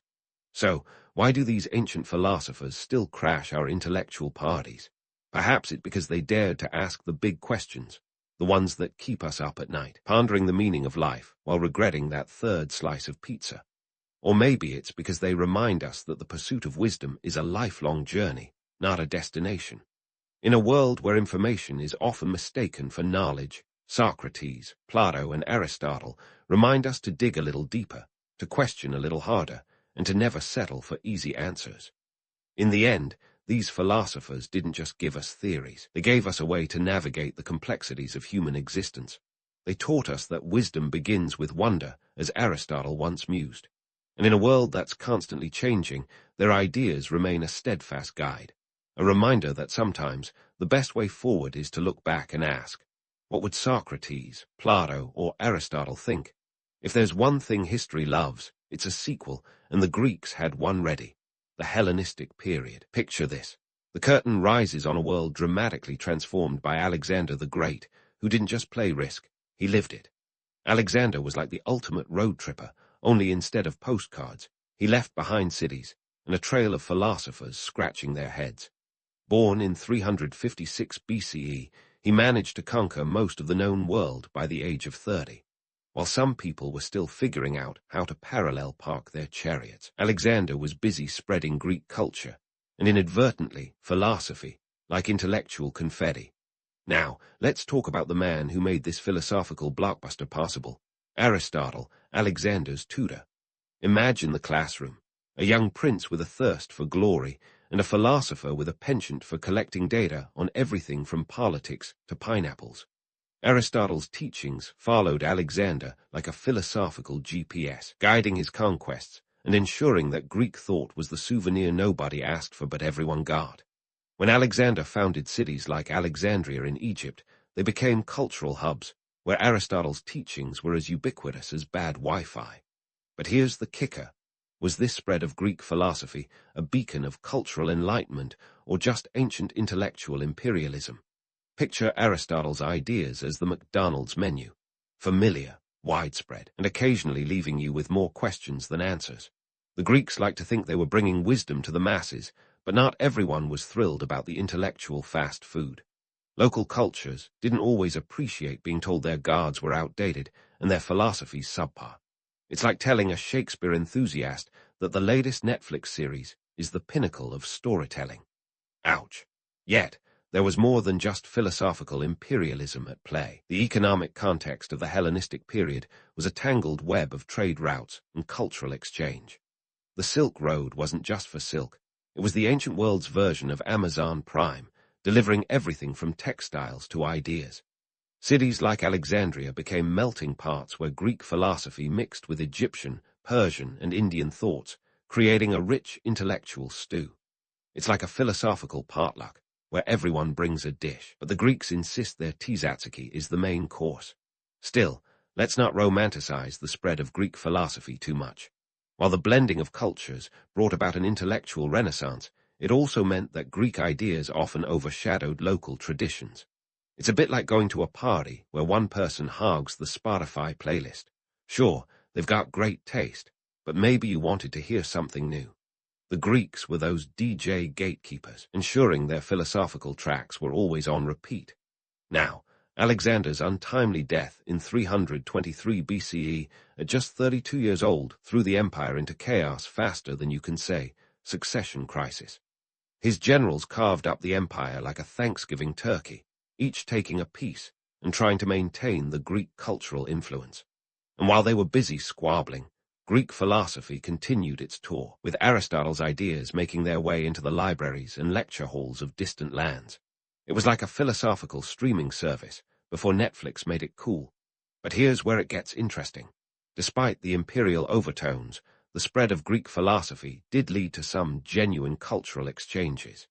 In places like India, Greek thought mingled with local philosophies, leading to new schools of thought. It's as if the philosophical menu got an upgrade, adding spicy new dishes that even Aristotle might find intriguing. This cross-cultural dialogue wasn't just a one-way street. It was an ancient version of a TED talk marathon, with everyone getting a chance to speak. So, what does this all mean for the legacy of Greek philosophy? On one hand, it was the intellectual juggernaut of its time, shaping Western thought and laying the groundwork for future empires. On the other, it was a form of cultural dominance that didn't always play well with others. It's the classic tale of power and influence, where the line between enlightenment and imperialism is blurrier than a philosopher's vision after too much wine at a symposium. In the grand scheme of things, the Hellenistic period was a pivotal chapter in the history of ideas. It was a time when Greek philosophy went global, for better or worse, leaving an indelible mark on the world. And while the Greeks may have fancied themselves the intellectual trailblazers, it's worth remembering that the road to enlightenment is never a straight path. It's a meandering journey through history, full of twists, turns, and the occasional philosophical pothole. And as we continue to navigate this ancient highway of ideas, it's clear that the Greeks didn't just leave us with questions. They left us a legacy of curiosity that still fuels the engine of human thought today. Stay tuned for the next part of our journey, where we'll explore how these philosophical ideas continue to evolve and influence future generations, proving that while the Greeks may have set the stage, the show was far from over. As we gear up to dive into the Roman Empire's own philosophical escapades, let's just say the Romans were like the ultimate cover band.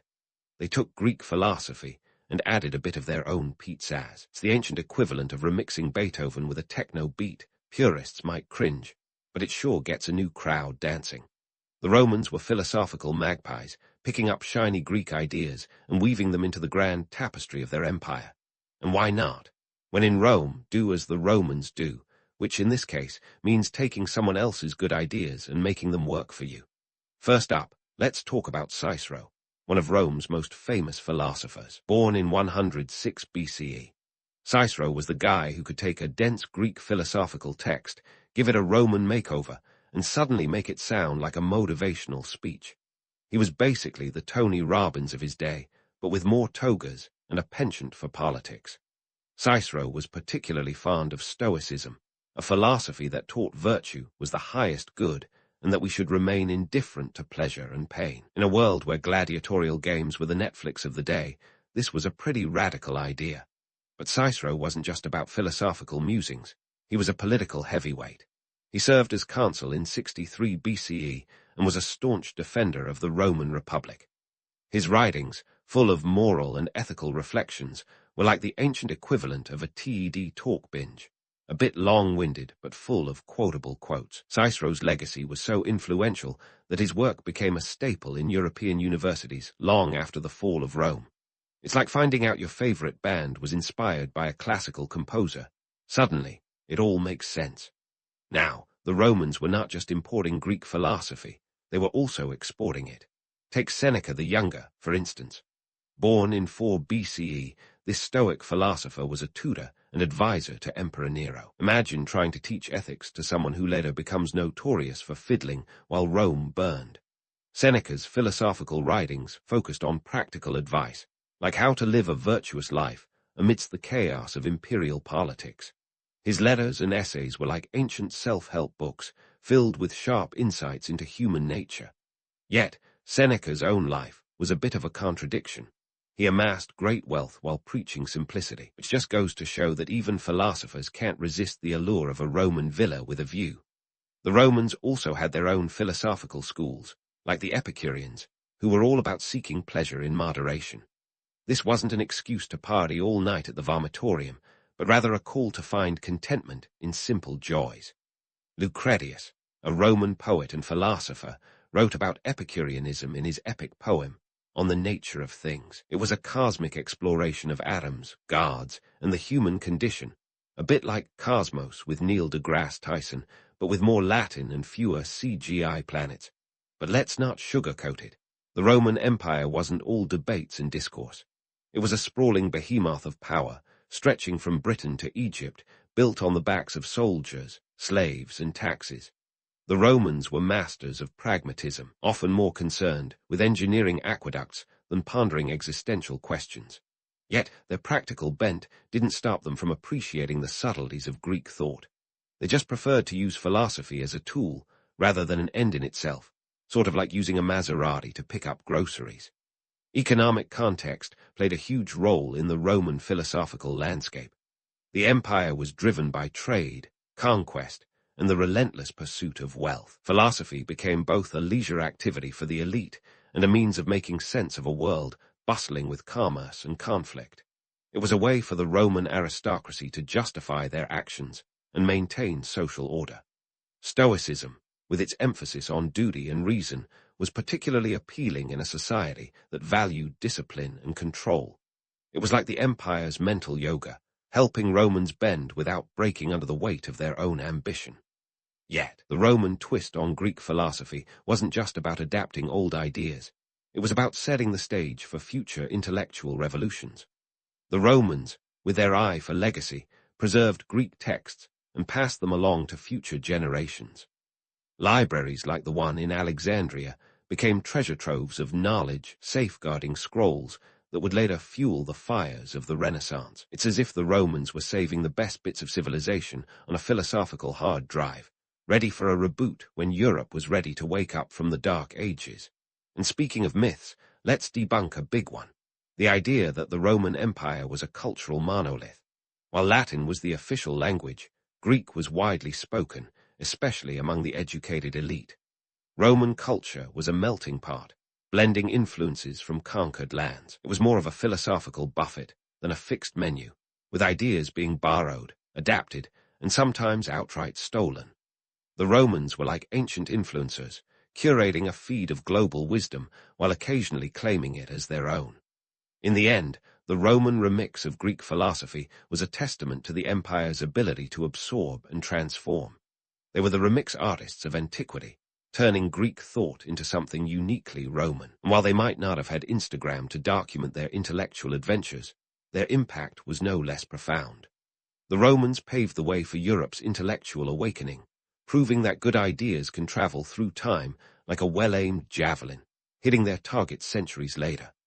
So, as we close this chapter and prepare to explore the next stage of philosophical evolution, remember that the Roman Empire was not just about gladiators and emperors. It was a crucible of ideas, where Greek philosophy found a new home and a new voice.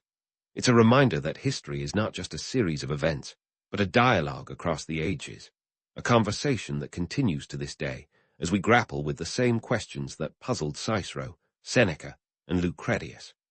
Stay tuned for the next part of our journey, where we'll explore how these ideas survived the fall of an empire and sparked the flames of the Renaissance, proving that while the Romans may have built roads, it was their ideas that truly went the distance. As we leave the Roman Empire's intellectual kaleidoscope and step into the Middle Ages, it's like walking into a dimly lit room after a fireworks show. You might not see much at first, but trust me, there's plenty happening in those shadows. The Middle Ages, often unfairly dubbed the Dark Ages, were anything but intellectually barren. Sure, it wasn't all toga parties and philosophical debates, but the era held its own brand of existential intrigue. This was a time when Greek philosophy didn't just survive, it staged a comeback worthy of a rock star, with a little help from some unlikely roadies, medieval monks. So how did Greek philosophy, with all its toga-clad glory, end up in the cloistered halls of medieval monasteries? Enter the Islamic Golden Age, a scholarly renaissance that ran from the 8th to the 14th century. While Europe was busy trying to remember where it left its last shred of classical knowledge, scholars in the Islamic world were on a mission. They translated and preserved the works of Greek philosophers, making them accessible to a wider audience. Cities like Baghdad and Cordoba became intellectual powerhouses, where philosophers like Al-Kindi and Al-Farabi didn't just read Aristotle. They argued with him, adapted his ideas, and wrote commentaries that would eventually make their way back to Europe. It was like the world's most elaborate game of telephone, except by the end, the message was clearer and a lot smarter. By the 12th century, a curious thing happened. European scholars started rediscovering these lost treasures. Thanks to the translation movement in places like Toledo, Spain, Greek texts, often via their Arabic translations, were finally getting some airtime in Europe. The University of Paris, along with other medieval centers of learning, turned into buzzing hubs of intellectual activity. Monks, those quiet keepers of knowledge, became the custodians of this philosophical revival. They copied texts by hand, a laborious task that makes your last-minute paper deadline look like a stroll in the park, and provided the medieval world with a philosophical lifeline. So, next time you're bemoaning the Wi-Fi going down, spare a thought for these guys, who didn't even have the convenience of a Xerox machine. And speaking of monks, let's talk about Thomas Aquinas, the Dominican friar who was basically the Sherlock Holmes of theology. Born in 1225, Aquinas was the guy who took Aristotle's work and gave it a Christian remix. His magnum opus, Summa Theologica, was like a greatest hits album that combined faith with reason, arguing that the two could coexist in harmony. Aquinas' efforts helped cement Aristotle as a cornerstone of medieval thought, transforming the Greek philosopher into an honorary medieval scholar. It's like Aristotle got a posthumous doctorate from the University of Paris without even knowing it. But all this philosophical fervor wasn't just about scholarly pursuits, it had real-world implications. As European society grappled with questions of faith, science, and governance, Greek philosophy provided a framework to navigate these complex issues. When you're trying to build a society from the rubble of the Roman Empire, having a philosophical GPS isn't just useful, it's essential. And while we're on the topic of societal building blocks, it's worth noting that medieval Europe's economy was undergoing a transformation too. The burgeoning trade networks that crisscrossed the continent were like economic lifelines, connecting European cities with the wider world. Philosophy, much like silk or spices, became a valuable commodity, traded and debated across borders. Yet, let's not get too romantic about this philosophical renaissance. The reality was that many medieval scholars faced a dilemma: how to reconcile the pagan wisdom of the Greeks with Christian doctrine. This wasn't just an academic exercise, it was a matter of spiritual and intellectual survival. Universities were popping up like medieval Starbucks, but they were also places where theological and philosophical debates could get heated, to say the least. Picture a medieval debate club where the stakes weren't just bragging rights, but the very salvation of your soul. Fast forward to the Renaissance, and Greek philosophy was about to get the glow-up of a lifetime. Picture the 14th century. Europe was shaking off the medieval malaise, and suddenly everyone wanted a piece of that classical action. The Renaissance wasn't just a rebirth of art and culture, it was a philosophical revival, with Greek thought at the heart of it all. Enter figures like Leonardo da Vinci, who was like the Renaissance version of a Swiss Army knife: artist, scientist, philosopher, and more. These Renaissance thinkers didn't just look to the Greeks for inspiration, they sought to surpass them, blending classical ideas with new insights. One key player in this philosophical renaissance was Marsilio Ficino, a 15th-century Italian scholar who translated the works of Plato into Latin. Ficino was like a one-man philosophical translation app, ensuring that Plato's dialogues were accessible to a new generation of thinkers. With the backing of the Medici family, think of them as the Renaissance equivalent of venture capitalists. Ficino's translations sparked a Platonic revival that swept across Europe. Suddenly, Plato was back on the bestseller list, and his ideas were infiltrating everything from art to politics. But while Ficino was busy championing Plato, others were digging into Aristotle with equal fervor. Take the University of Padua, a hotspot for Aristotelian scholarship that attracted students from all over Europe. These scholars weren't just passive recipients of Greek thought, they were active participants, engaging with the texts and adapting them to address contemporary issues. It was like a Renaissance think tank, where Greek philosophy was the starting point for new intellectual adventures. Yet, this revival wasn't without its detractors. Some critics argued that the re-embrace of Greek philosophy was a step backward, a return to pagan ways that threatened the Christian moral order. It was a debate that raged in academic circles and beyond as society grappled with the implications of a classical revival.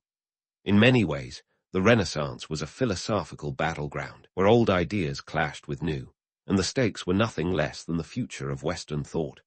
As we wrap up this leg of our journey, let's reflect on the curious journey of Greek philosophy, from its ancient roots in Athens to its medieval sanctuary and monastic libraries, and finally, its spectacular Renaissance rebirth. It's a testament to the resilience of great ideas. Greek philosophy didn't just survive the ages, it thrived, evolving in response to the needs and challenges of each era. It's a reminder that while history might try to bury great ideas, they have a way of resurfacing, often when we need them the most. But don't get too comfortable, because we're not done yet. Next up, we'll explore how these philosophical currents flowed into the Enlightenment, creating ripples that would shape modern Western thought. So buckle up, because the journey of Greek philosophy is far from over, and the best is yet to come. As we dive into the Enlightenment, buckle up for a philosophical joyride where Greek ideas get the kind of remix that even a DJ would envy. The 17th and 18th centuries were a time when thinkers across Europe decided to dust off ancient wisdom and give it a modern twist, like taking your grandma's recipes and adding a dash of sriracha. This wasn't just intellectual nostalgia. It was a full-blown renaissance, too.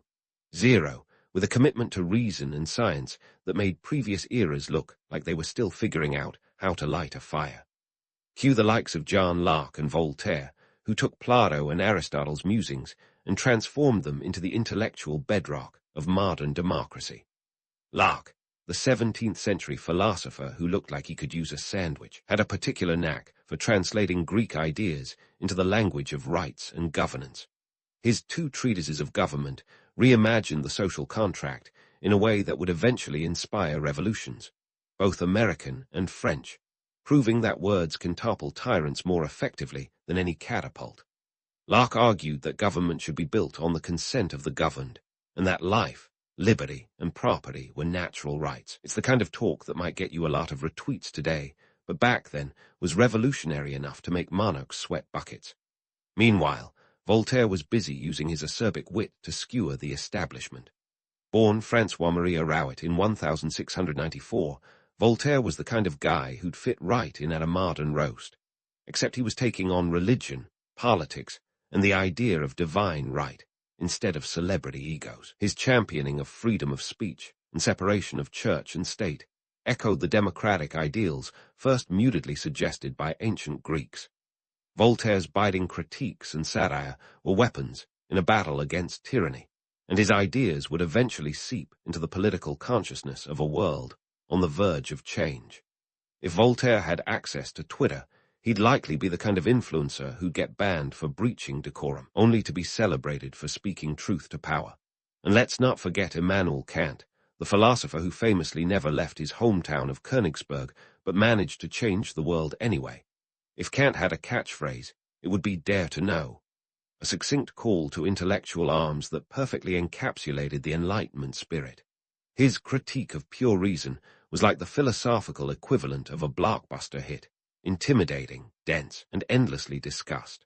Kant argued that reason was the source of morality and his categorical imperative, essentially the idea that one should act only according to that maxim, whereby you can, at the same time, will that it should become a universal law, was a direct descendant of Socratic ethics. Imagine the confused looks on Athenians' faces if Socrates had tried to explain that one. But the Enlightenment wasn't just about rehashing ancient ideas. It was about crafting a new worldview. Greek philosophy provided the scaffolding, sure, but these thinkers were building a skyscraper of ideas that would tower over the intellectual landscape for centuries. The economic context of the time played a crucial role, too. The rise of capitalist economies meant that people were increasingly interested in the mechanics of power and wealth. Adam Smith, the Scottish economist who looked like he could use a hug, famously penned The Wealth of Nations in 1776, laying the groundwork for modern economics. His invisible hand theory suggested that pursuing self-interest could lead to economic prosperity, an idea that's as Greek in spirit as a toga party, echoing Aristotle's notion of the golden mean, where personal and collective good can harmonize. Yet, let's not kid ourselves into thinking the Enlightenment was all sunshine and rationality. The era was rife with contradictions and blind spots that would make even Socrates scratch his head. For instance, while Enlightenment thinkers were busy preaching equality and liberty, the global slave trade was at its peak, and colonial empires were busily slicing up the world like a Thanksgiving turkey. It's a stark reminder that history rarely runs in a straight line. It zigs and zags, often tripping over its own ideals in the process. Fast forward to today, and Greek philosophy is still with us, whispering in the ear of modern culture like an ancient ghost who refuses to leave the party. The democratic ideals that underpin Western governments owe a huge debt to Athenian innovations. Plato's ideal state might not have materialized, but his questions about justice and governance still fuel political debates. Meanwhile, Aristotle's virtue ethics continue to play a key role in contemporary discussions about morality, where the question of what it means to live a good life remains as tantalizing and unanswered as ever. And let's be honest, Socrates would have been a natural on TikTok, questioning the status quo with the kind of pithy, challenging prompts that might make him a viral sensation, or just another guy getting shouted down in the comments section. His methodical questioning would either enlighten or enrage, depending on whether his audience had their morning coffee. It's easy to imagine him starting trends like #Socratic Method Challenge, where people film themselves debating deep questions. He'd either be a sage of the social media age or just another philosopher lost in the algorithm. But isn't the mystery part of the appeal?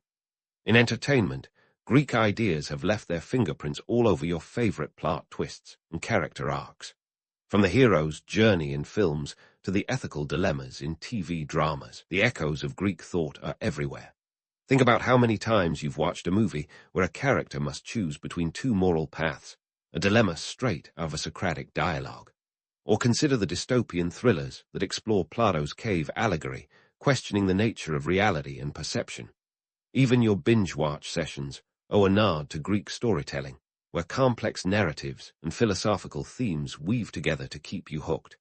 So, as we wrap up this whirlwind tour through the ages, what's the lasting impact of Greek philosophy on our world today?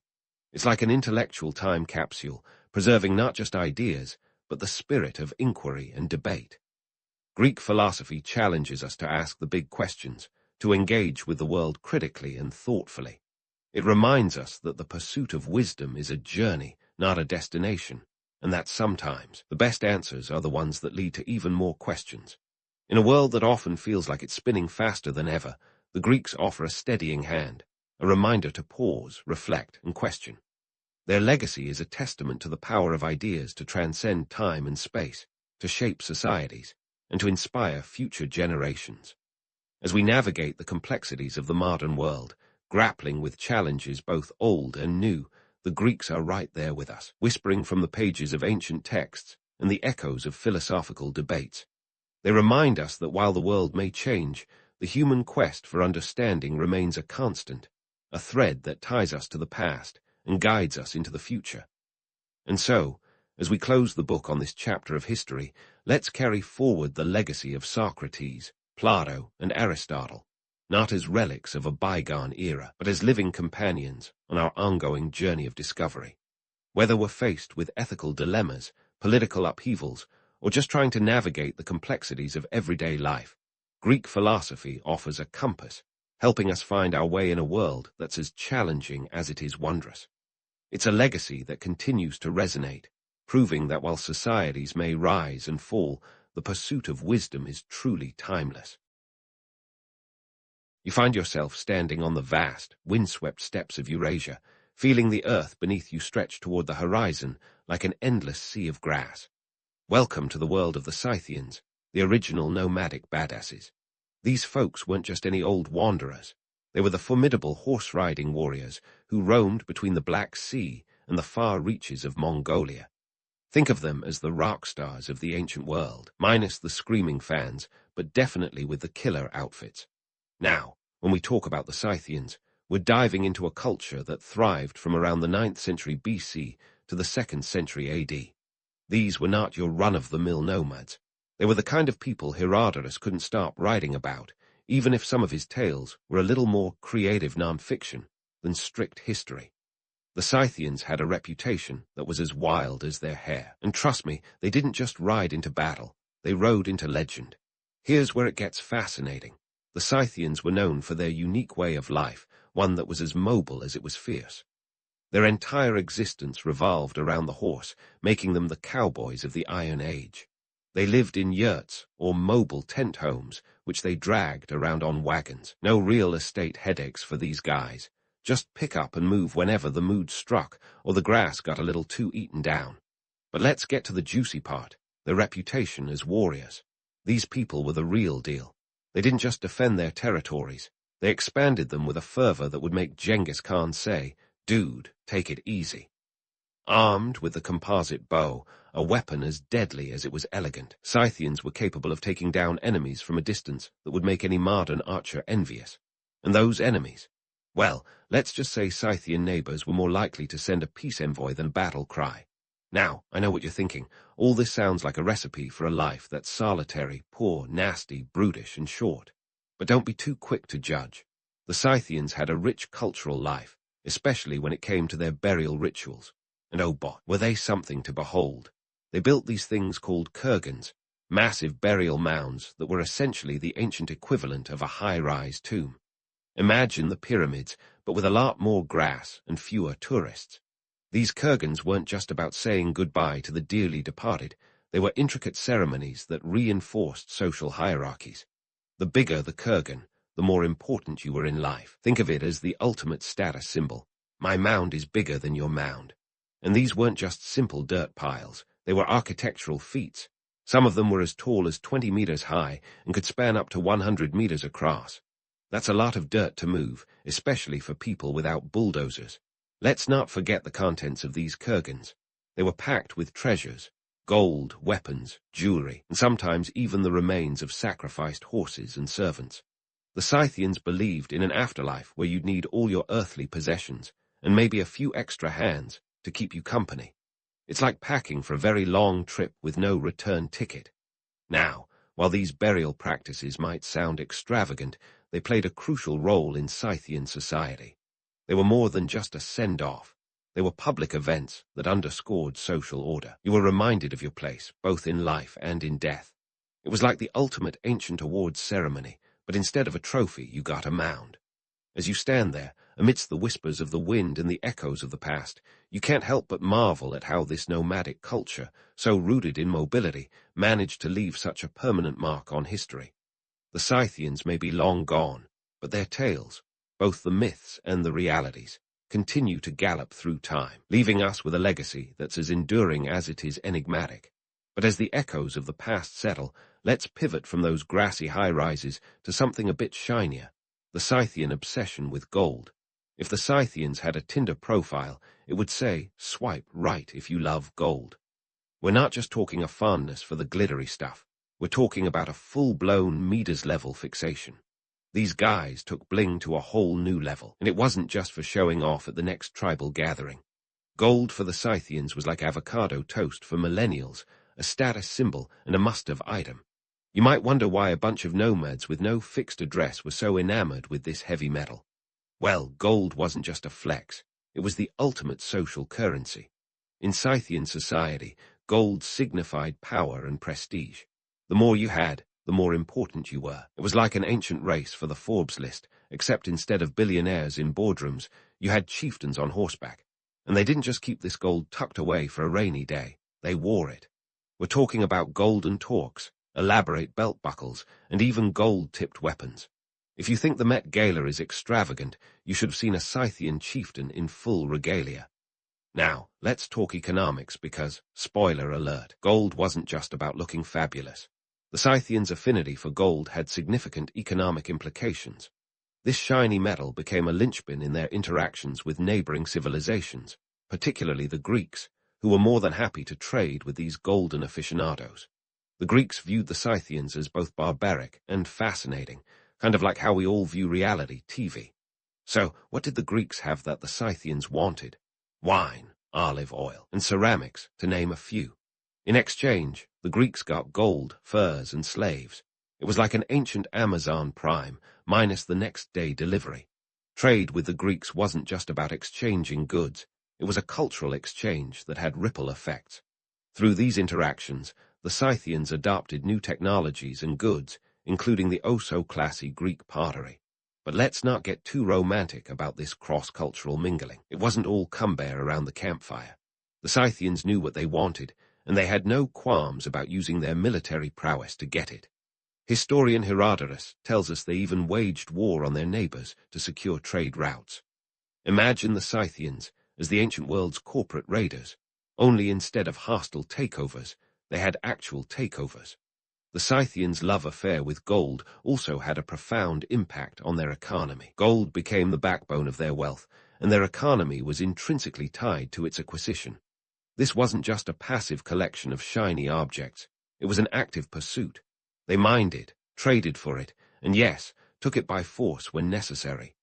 Gold was to the Scythians what oil is to modern economies, a driving force that shaped their interactions and ambitions.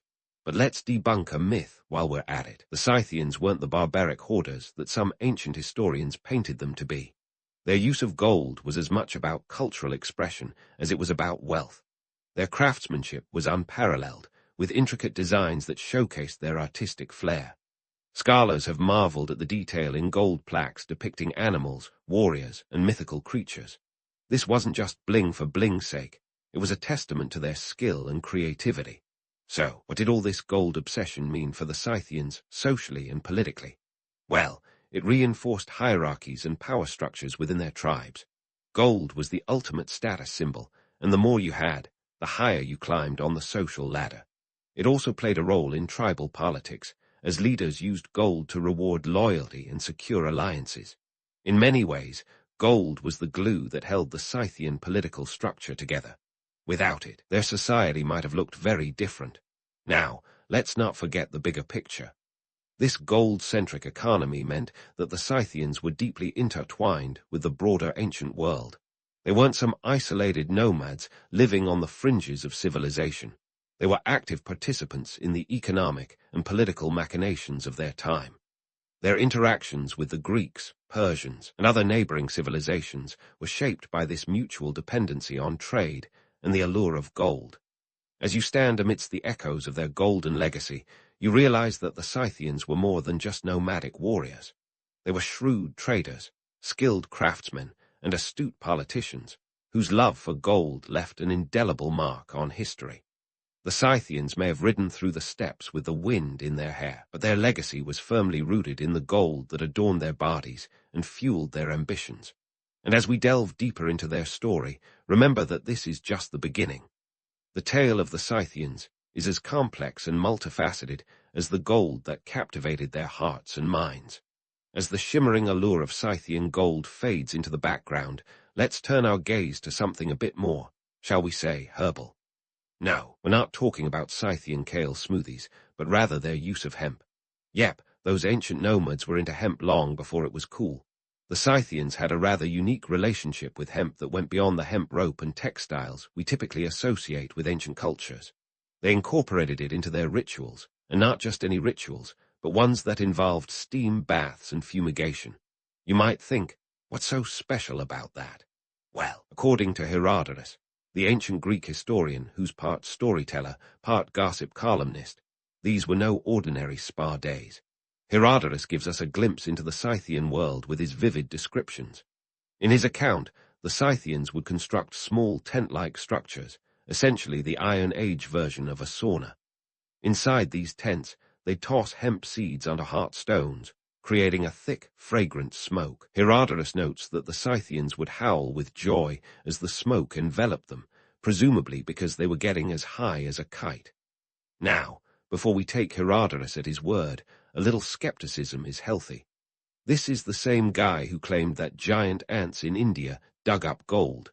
His travel blog might have had a few embellishments, to put it mildly, but there's enough archaeological evidence to suggest he wasn't entirely off the mark about the Scythians and their love for the hemp steam. Various Scythian burial sites have revealed remnants of hemp seeds and paraphernalia that hint at such practices. So, why were these nomadic warriors indulging in hemp-fueled steam baths?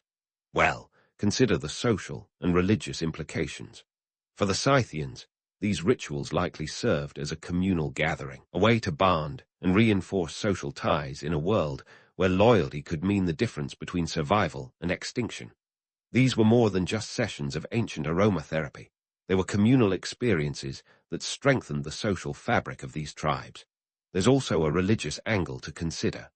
The Scythians were polytheistic, worshipping a pantheon of gods and goddesses. It's plausible that these hemp rituals had a spiritual dimension, serving as a conduit to connect with their deities. The smoke could have been seen as a vehicle for purification or as a way to commune with the divine. In a society where the line between the earthly and the spiritual was often blurred, these practices were probably more than just recreational. Now, let's talk economics, because surprise, surprise, hemp wasn't just for rituals. It was a versatile crop that had practical uses as well. The Scythians, like many ancient peoples, used hemp fibers for textiles and ropes. It provided them with durable materials essential for their nomadic lifestyle. And let's not forget the potential trade implications. Hemp, being a valuable resource, could have been part of the Scythians' trade repertoire when dealing with their neighbors, adding another layer to their economic interactions. But back to the fun stuff, the steam baths. Picture a group of Scythian warriors, fresh from battle or a long journey across the steppes, gathering in a tent filled with aromatic smoke. This was a society that valued strength and resilience, yet they also understood the importance of unwinding, albeit in their unique way. It's a testament to their complexity as a culture that they could be both fierce warriors and connoisseurs of ancient relaxation techniques. Of course, we can't ignore the mythic quality of these rituals. The idea of nomadic horsemen lost in a haze of hemp smoke paints a romantic picture that's hard to resist. It's got all the elements for a Hollywood epic: warriors, mystery, and a touch of the exotic. But let's debunk the myth while savoring its allure. These practices, while fascinating, were grounded in the practical needs and spiritual beliefs of the Scythian people. They weren't just about escaping reality, but were deeply intertwined with their way of life. As you stand among the echoes of their steam-filled tents, you realize that the Scythians were more than just the sum of their battles and treasures. They were a people who knew how to balance the fierce with the serene, the practical with the mystical. Their rituals were a reflection of their understanding of the world, a world where the physical and spiritual were inextricably linked. And yet, as captivating as these rituals are, they are but one thread in the tapestry of Scythian life. Nomads of the steppes had many more stories to tell, and as we delve deeper into their world, we'll uncover more layers of this enigmatic culture. Stay tuned as we continue to unravel the tale of the Scythians, diving into their social structures, alliances, and perhaps even more unexpected surprises. After all, in the world of the Scythians, the line between myth and reality is as thin as the smoke from their hemp-filled rituals. So, as we peel back the layers of Scythian life, let's saddle up and ride straight into the heart of their warrior culture, because trust me, this is where things get as intense as a Game of Thrones battle scene. The Scythians were the original cavalry masters, and their prowess on horseback was legendary. If there was an ancient Olympics for mounted archery, these folks would have taken home all the gold, assuming they didn't just keep it for themselves. Now, imagine a Scythian warrior in action. You're on a steppe, watching as they gallop by, not with a casual trot, but at full speed, loosing arrows with precision that would make Robin Hood hang up his bow in shame. This wasn't just a skill. It was an art form perfected over centuries, their weapon of choice. The composite bow, a marvel of ancient engineering that combined wood, horn, and sinew. This deadly tool could launch arrows with enough force to pierce armor from over 500 feet away. Eat your heart out, Legolas, but let's not get too swept up in the romance of it all. The reality of nomadic warfare was brutal and unforgiving. Imagine life constantly on the move, your survival dependent on your ability to outmaneuver and outfight your enemies. The Scythian warrior culture was a product of necessity as much as choice. Their entire lifestyle was a testament to the harsh realities of life on the Eurasian steppes, where the line between life and death was as thin as an arrow shaft. The Scythian society wasn't just a boys' club of testosterone-fueled warriors. Women played a significant role in their martial culture, challenging the era's gender norms that would have had most Greek philosophers clutching their togas in disbelief. Scythian women weren't just relegated to the sidelines. They were right in the thick of it, fighting alongside their male counterparts. Archaeological evidence, like burial sites with female skeletons adorned with weapons, tells us that women were not only present on the battlefield, but were formidable warriors in their own right. This isn't just conjecture. Take the burial site at Parkravka, where the remains of a Scythian woman were found with an arsenal that would make any warrior proud. A quiver full of arrows, an iron dagger, and the skeletal remains of 2 horses. This wasn't a one-off find.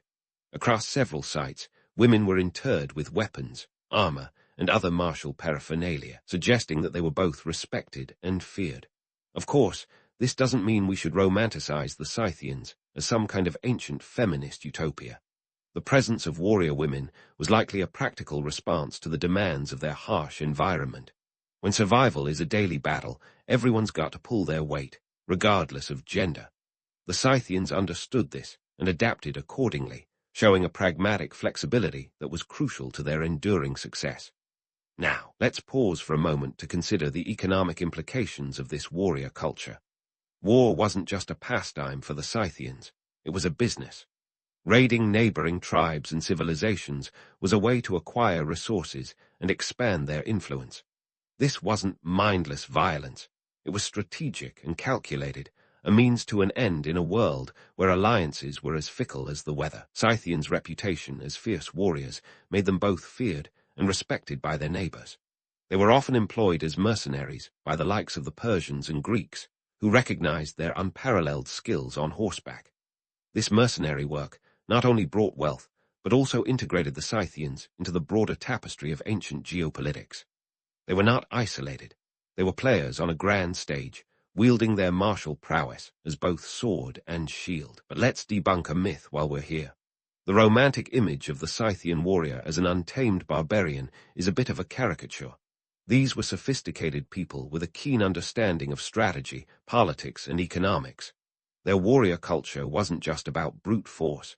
It was about precision, discipline, and yes, a little bit of flair. They didn't just fight. They orchestrated their battles with the finesse of a maestro conducting an orchestra. As we gallop through this rich tapestry of Scythian life, let's not forget the brutal realities behind the legends.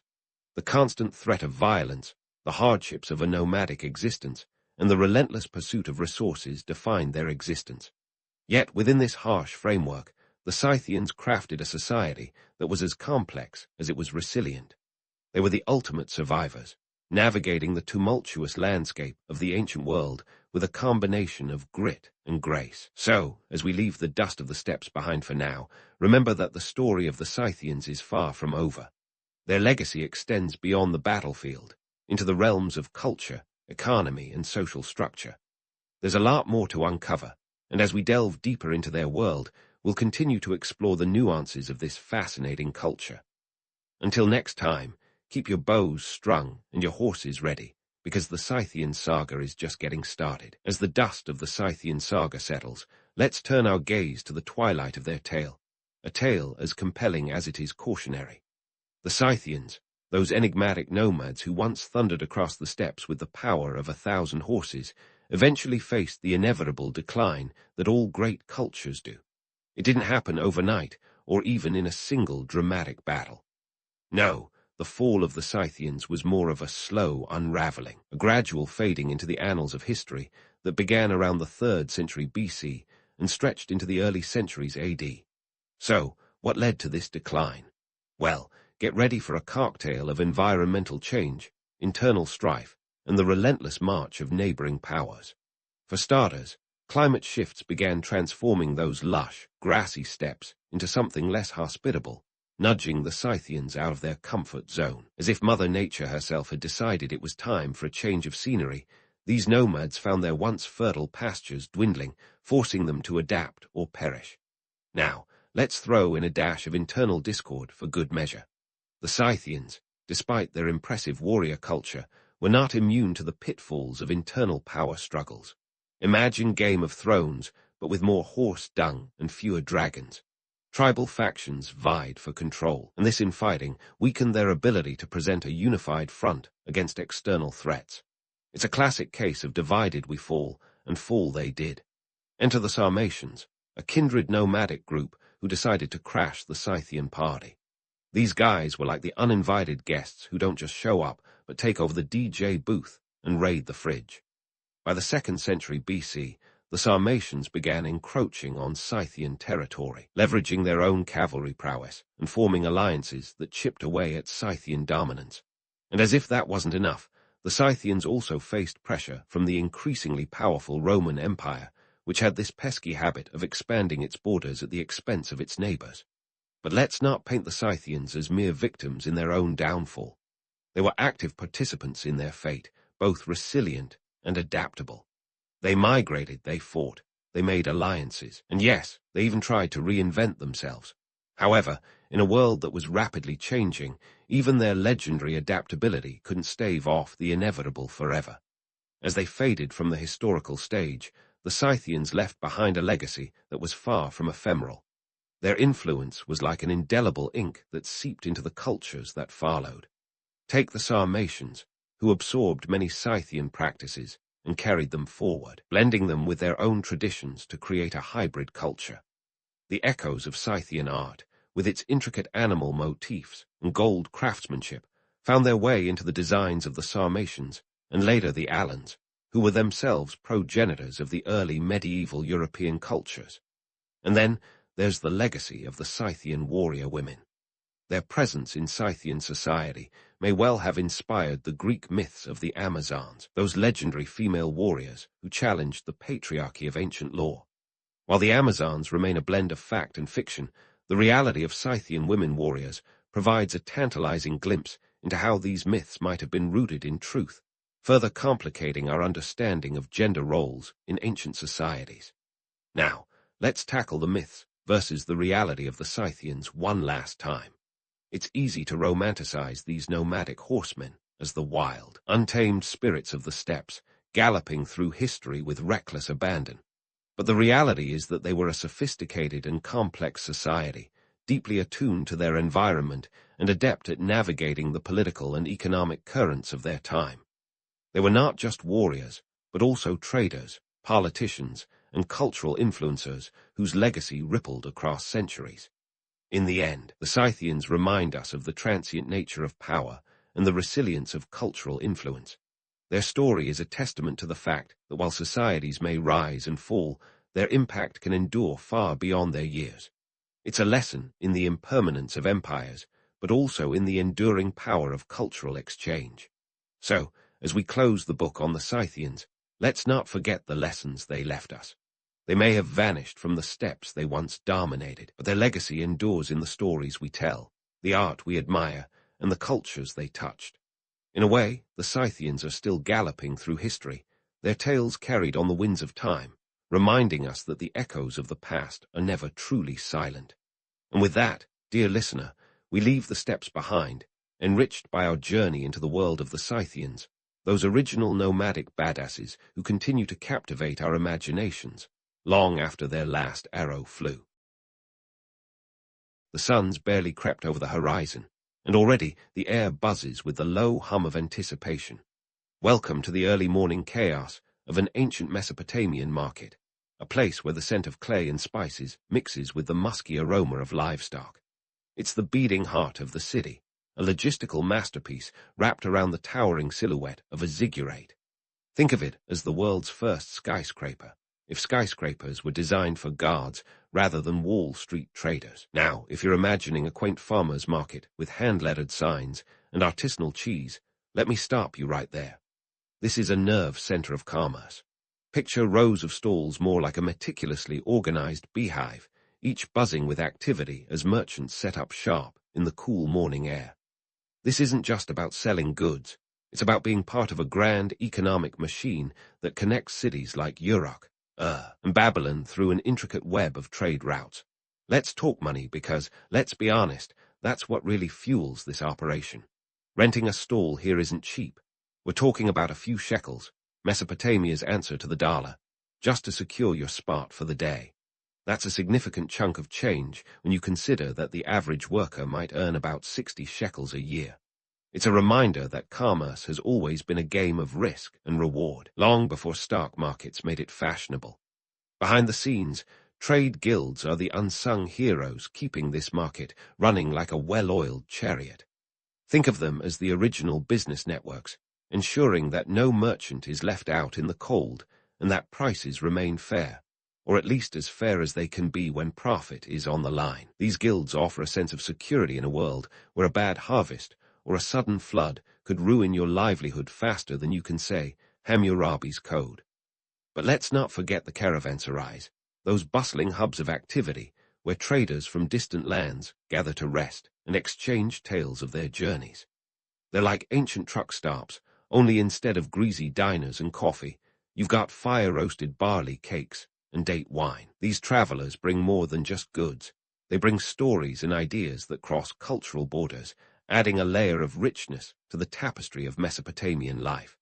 As you wander through the market, you'll notice it's not just about the buying and selling of tangible goods. There's an economy of information happening here too. Want to know what's happening in the world outside your city? Just listen to the chatter. Merchants are the original town criers, spreading news faster than any clay tablet could ever hope to. It's a dynamic ecosystem where information is as valuable as the rarest spices. And let's not romanticize the whole picture. The ziggurat-based marketplace might sound like the height of civilization, but it's also a place where the harsh realities of ancient life are on full display. Don't forget, this is a society where the majority of the population is just trying to survive. The disparity between the rich merchants and the laborers who set up their stalls is as glaring as the Mesopotamian sun. It's a world where social hierarchies are as rigid as the sun-baked bricks that make up the city walls. So, as you stand there in the morning glow, soaking in the sights and sounds of this bustling marketplace, remember that you're not just witnessing an ancient bazaar. You're experiencing a snapshot of a complex economic system, one that laid the groundwork for the civilizations that followed. This isn't just history. It's an elaborate dance of commerce, culture, and community. And the day is just getting started. Now that you've soaked in the early morning spectacle of Mesopotamia's market, let's dive into the sensory overload that awaits as the marketplace unfurls its bustling tapestry. As the sun climbs higher, so does the volume of bartering voices, the clinking of metal, and the unmistakable aroma of exotic goods mingling with the dust-laden air. First up, let's talk about the lifeblood of this ancient economy, barley. Not just a breakfast cereal or a component in a hearty soup, barley was the Swiss Army knife of the Mesopotamian world. Need a meal? Barley. Brewing beer? Barley. Paying your temple taxes? Yep, barley again. This grain was the cornerstone of commerce, with its price fluctuating like a Mesopotamian stock ticker depending on the season and harvest yields.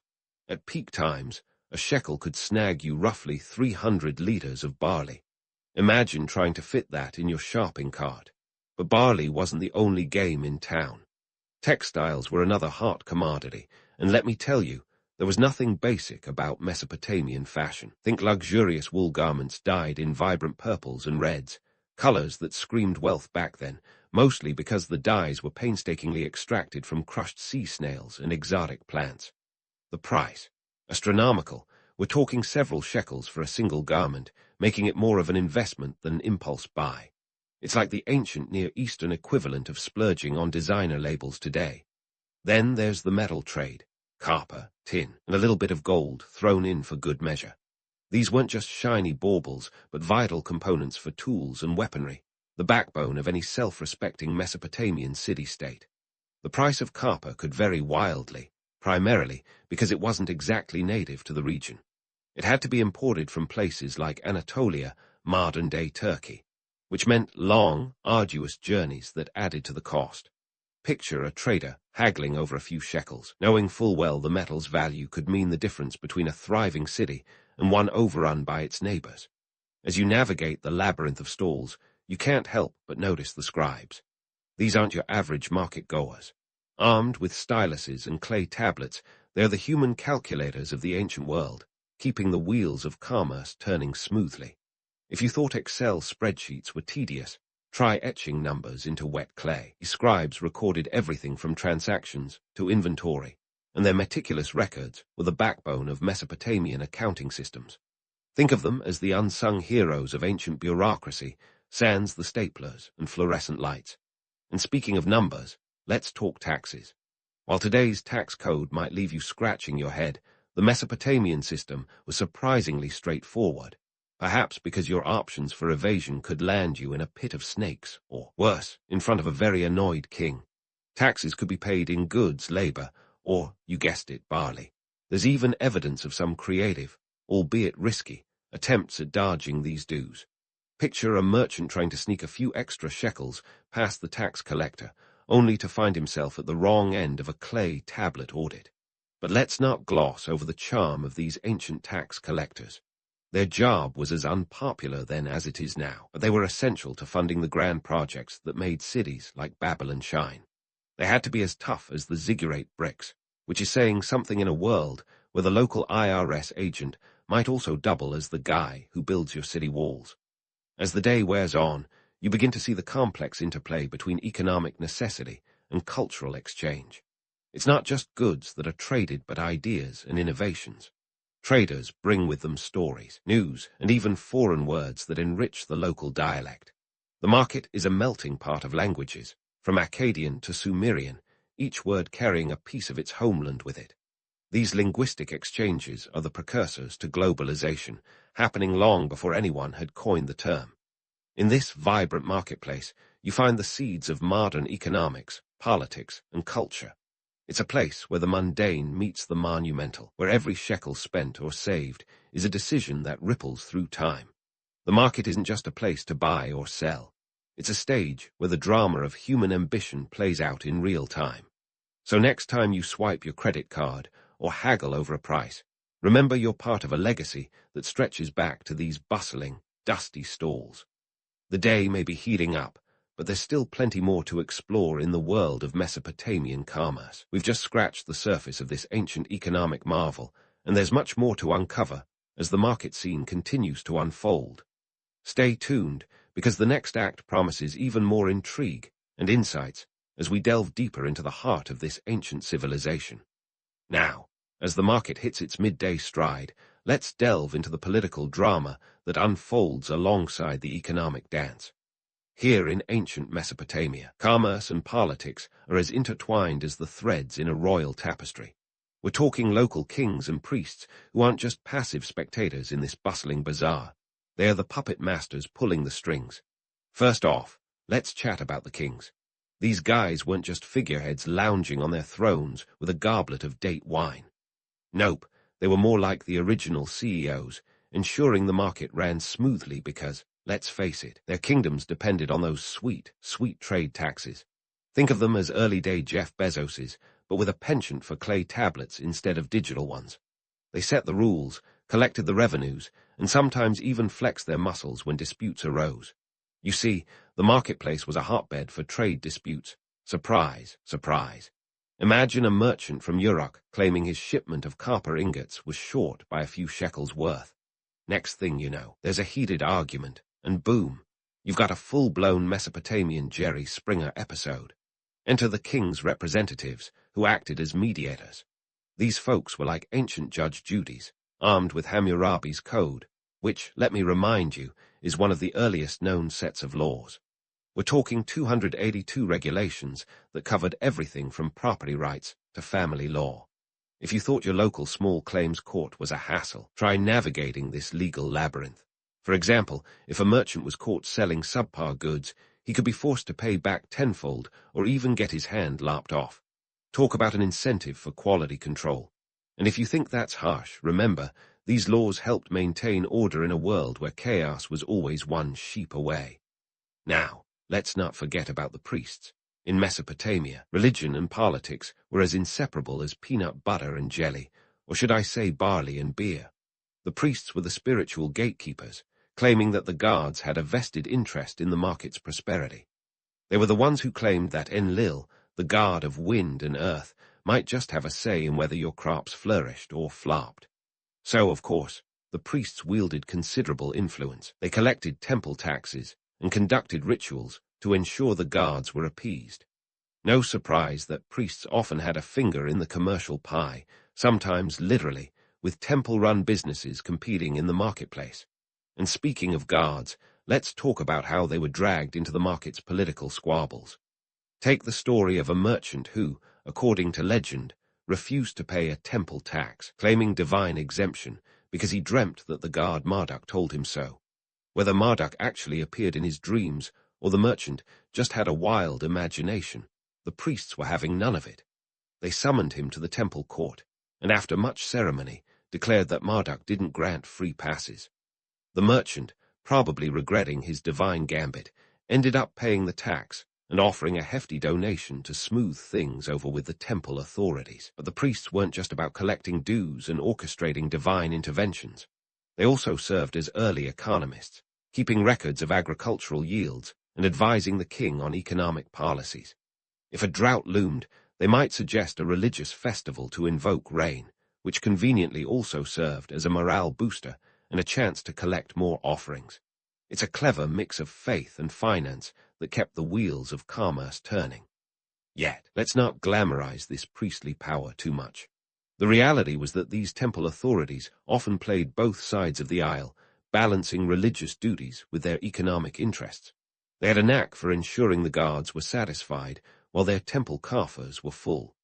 It's a classic case of divine right meeting economic might, a cocktail that shaped the very fabric of Mesopotamian society. And while we're at it, let's debunk a myth or two about these so-called divine markets.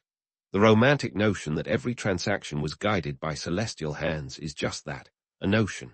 In truth, it was human ambition and innovation that drove this economic engine. Sure, invoking the gods added a layer of drama, but at the end of the day, it was the traders, scribes, and yes, even the kings and priests who made the market what it was, a bustling hub of human enterprise. As the sun reached its zenith, the market continued to hum with life, a testament to the intricate web of politics, religion, and commerce that defined Mesopotamian civilization. The stage was set for more stories to unfold, each transaction a microcosm of the grander narrative playing out in the cradle of civilization. So, stay tuned for the next chapter, where we'll dive deeper into the heart of this ancient world as the day wears on and the market begins to prepare for the inevitable evening cool down. In the meantime, remember that every shekel spent or saved, every tax collected or dodged, was a thread in the rich tapestry of human history, a tapestry that still has plenty of stories left to tell. As the sun starts its slow descent, casting long shadows over the bustling market, it's time to peel back the layers of this complex social fabric. Picture this. The market is a bit like a stage where everyone from the wealthiest merchant to the humblest laborer plays a role, each with their own script and costume. Here's where the true drama unfolds, as social classes mingle, collide, and occasionally combust in the heat of trade and commerce. First up, let's chat about the heavyweights of the market scene, the wealthy patrons. Now, these folks aren't just here for a casual stroll. They're the Bezos and Gates of the ancient world, wielding their shekels like modern-day credit cards. They come to the market not just to buy, but to be seen.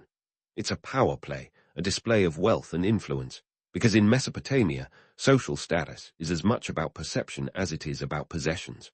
Wealthy traders might drop a few shekels on exotic goods, think lapis lazuli or rare spices, not because they need them, but because they can. It's the ancient version of buying a yacht just to show you have a dock. But let's not gloss over the less glamorous side of this economic spectrum. Because for every affluent buyer, there are dozens of common laborers, the unsung heroes who make the market tick.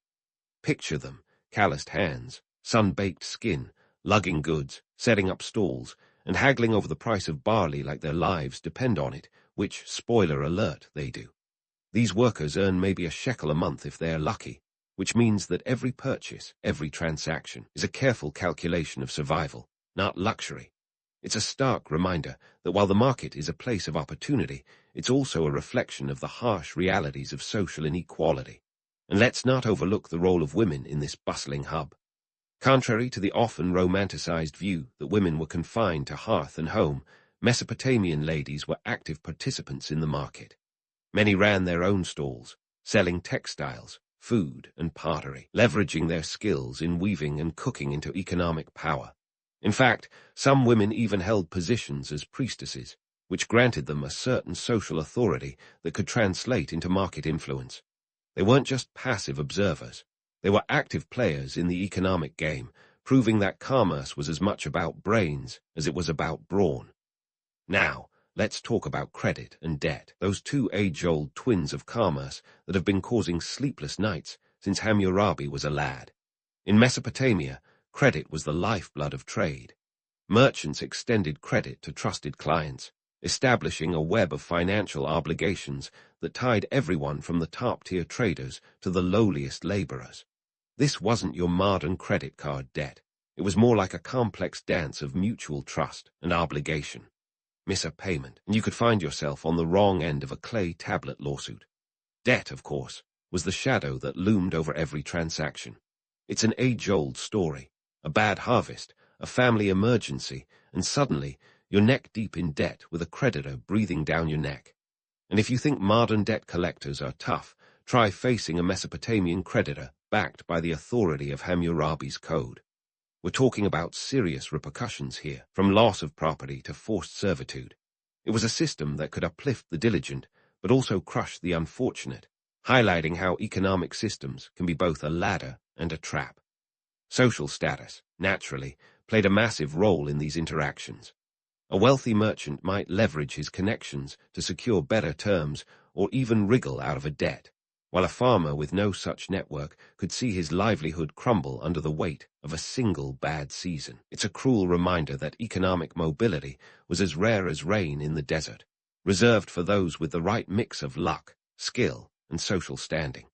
But for all this economic grimness, there's a certain romantic allure to the idea of the market as a microcosm of human endeavor.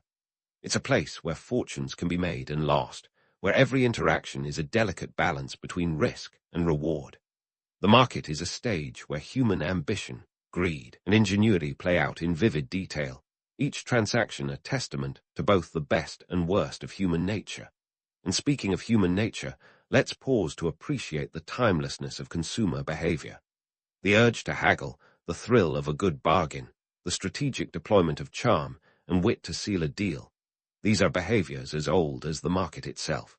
You'd think that after thousands of years, we'd have evolved beyond the need to quibble over a shekel or two. But here we are, still driven by the same primal instincts that guided our ancestors. It's a humbling reminder that while the trappings of our consumer culture may have changed, the core motivations remain surprisingly constant. As the afternoon wears on, the market continues to pulse with life, a testament to the complex interplay of commerce, culture, and community. Each stall, each transaction, is a thread in the grand tapestry of human history, woven with the hopes, dreams, and struggles of those who came before us. And while we've only just begun to unravel the intricacies of this ancient marketplace, there's no denying the profound impact it has had on the development of civilization as we know it. So, as you wander through this vibrant scene, take a moment to reflect on the enduring legacy of these ancient markets. They're not just relics of the past. They're living monuments to the ingenuity and resilience of the human spirit. And as the sun begins its slow descent toward the horizon, casting a golden glow over the bustling stalls, remember that the story of the market is far from over. There's still much more to discover, more stories to tell, and more insights to glean as we continue our journey through the cradle of civilization. Stay tuned for the next act, where we'll delve even deeper into the heart of this ancient world, uncovering the secrets of the past and exploring the timeless truths that connect us all. As the golden glow of the setting sun paints the marketplace in hues of amber, you find yourself reflecting on the day's whirlwind of sights, sounds, and stories. It's tempting, isn't it, to romanticize this Mesopotamian bazaar as a grand epic of ancient commerce, a place where dreams were bought and sold as casually as a sack of barley. But let's be real for a second. Behind the allure of exotic spices and shimmering textiles, the market was a crucible of sweat and survival, where every transaction carried the weight of human ambition and desperation. Take a moment to consider the grit behind the glamour. For every glamorous transaction involving lapis lazuli or the latest Babylonian fashion, there's a merchant worrying if today's profits will cover tomorrow's debts. It's easy to focus on the exciting tales of long-distance trade routes and exotic goods, but the reality is that many traders were just trying to make it through the day.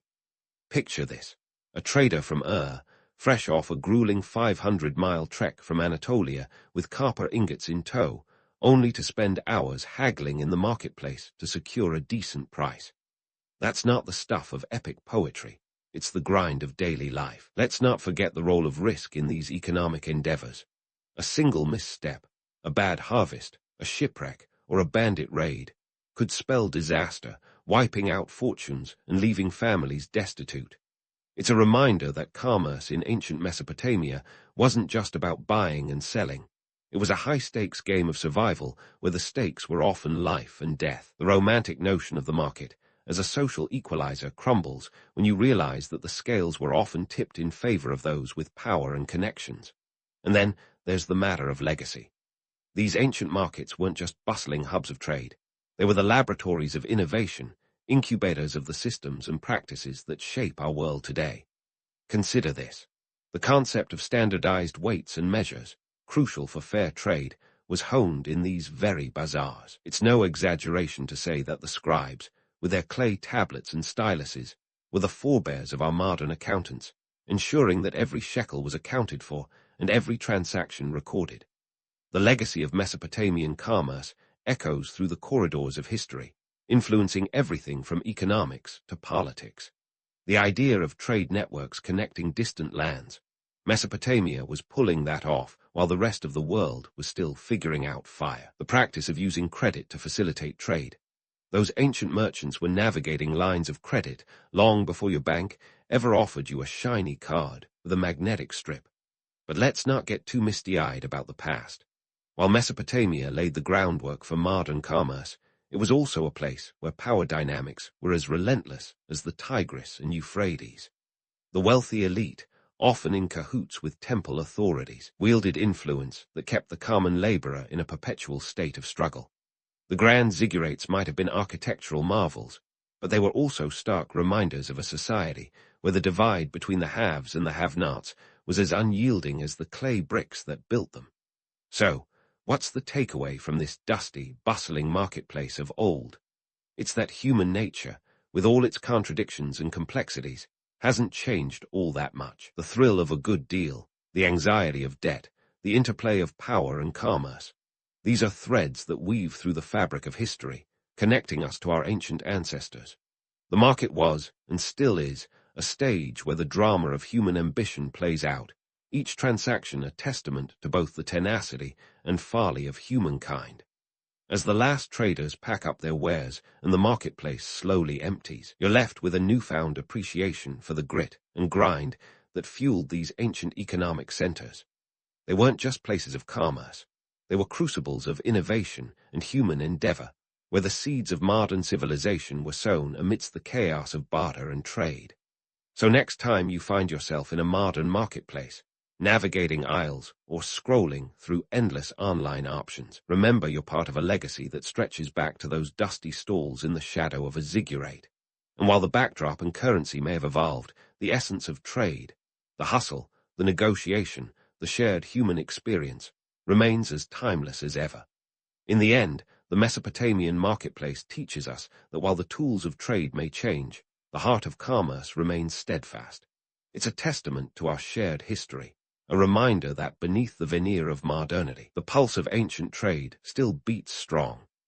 And as the stars begin to twinkle over the now-quiet market, you can't help but marvel at the enduring resilience of human ingenuity, a force as unyielding as time itself.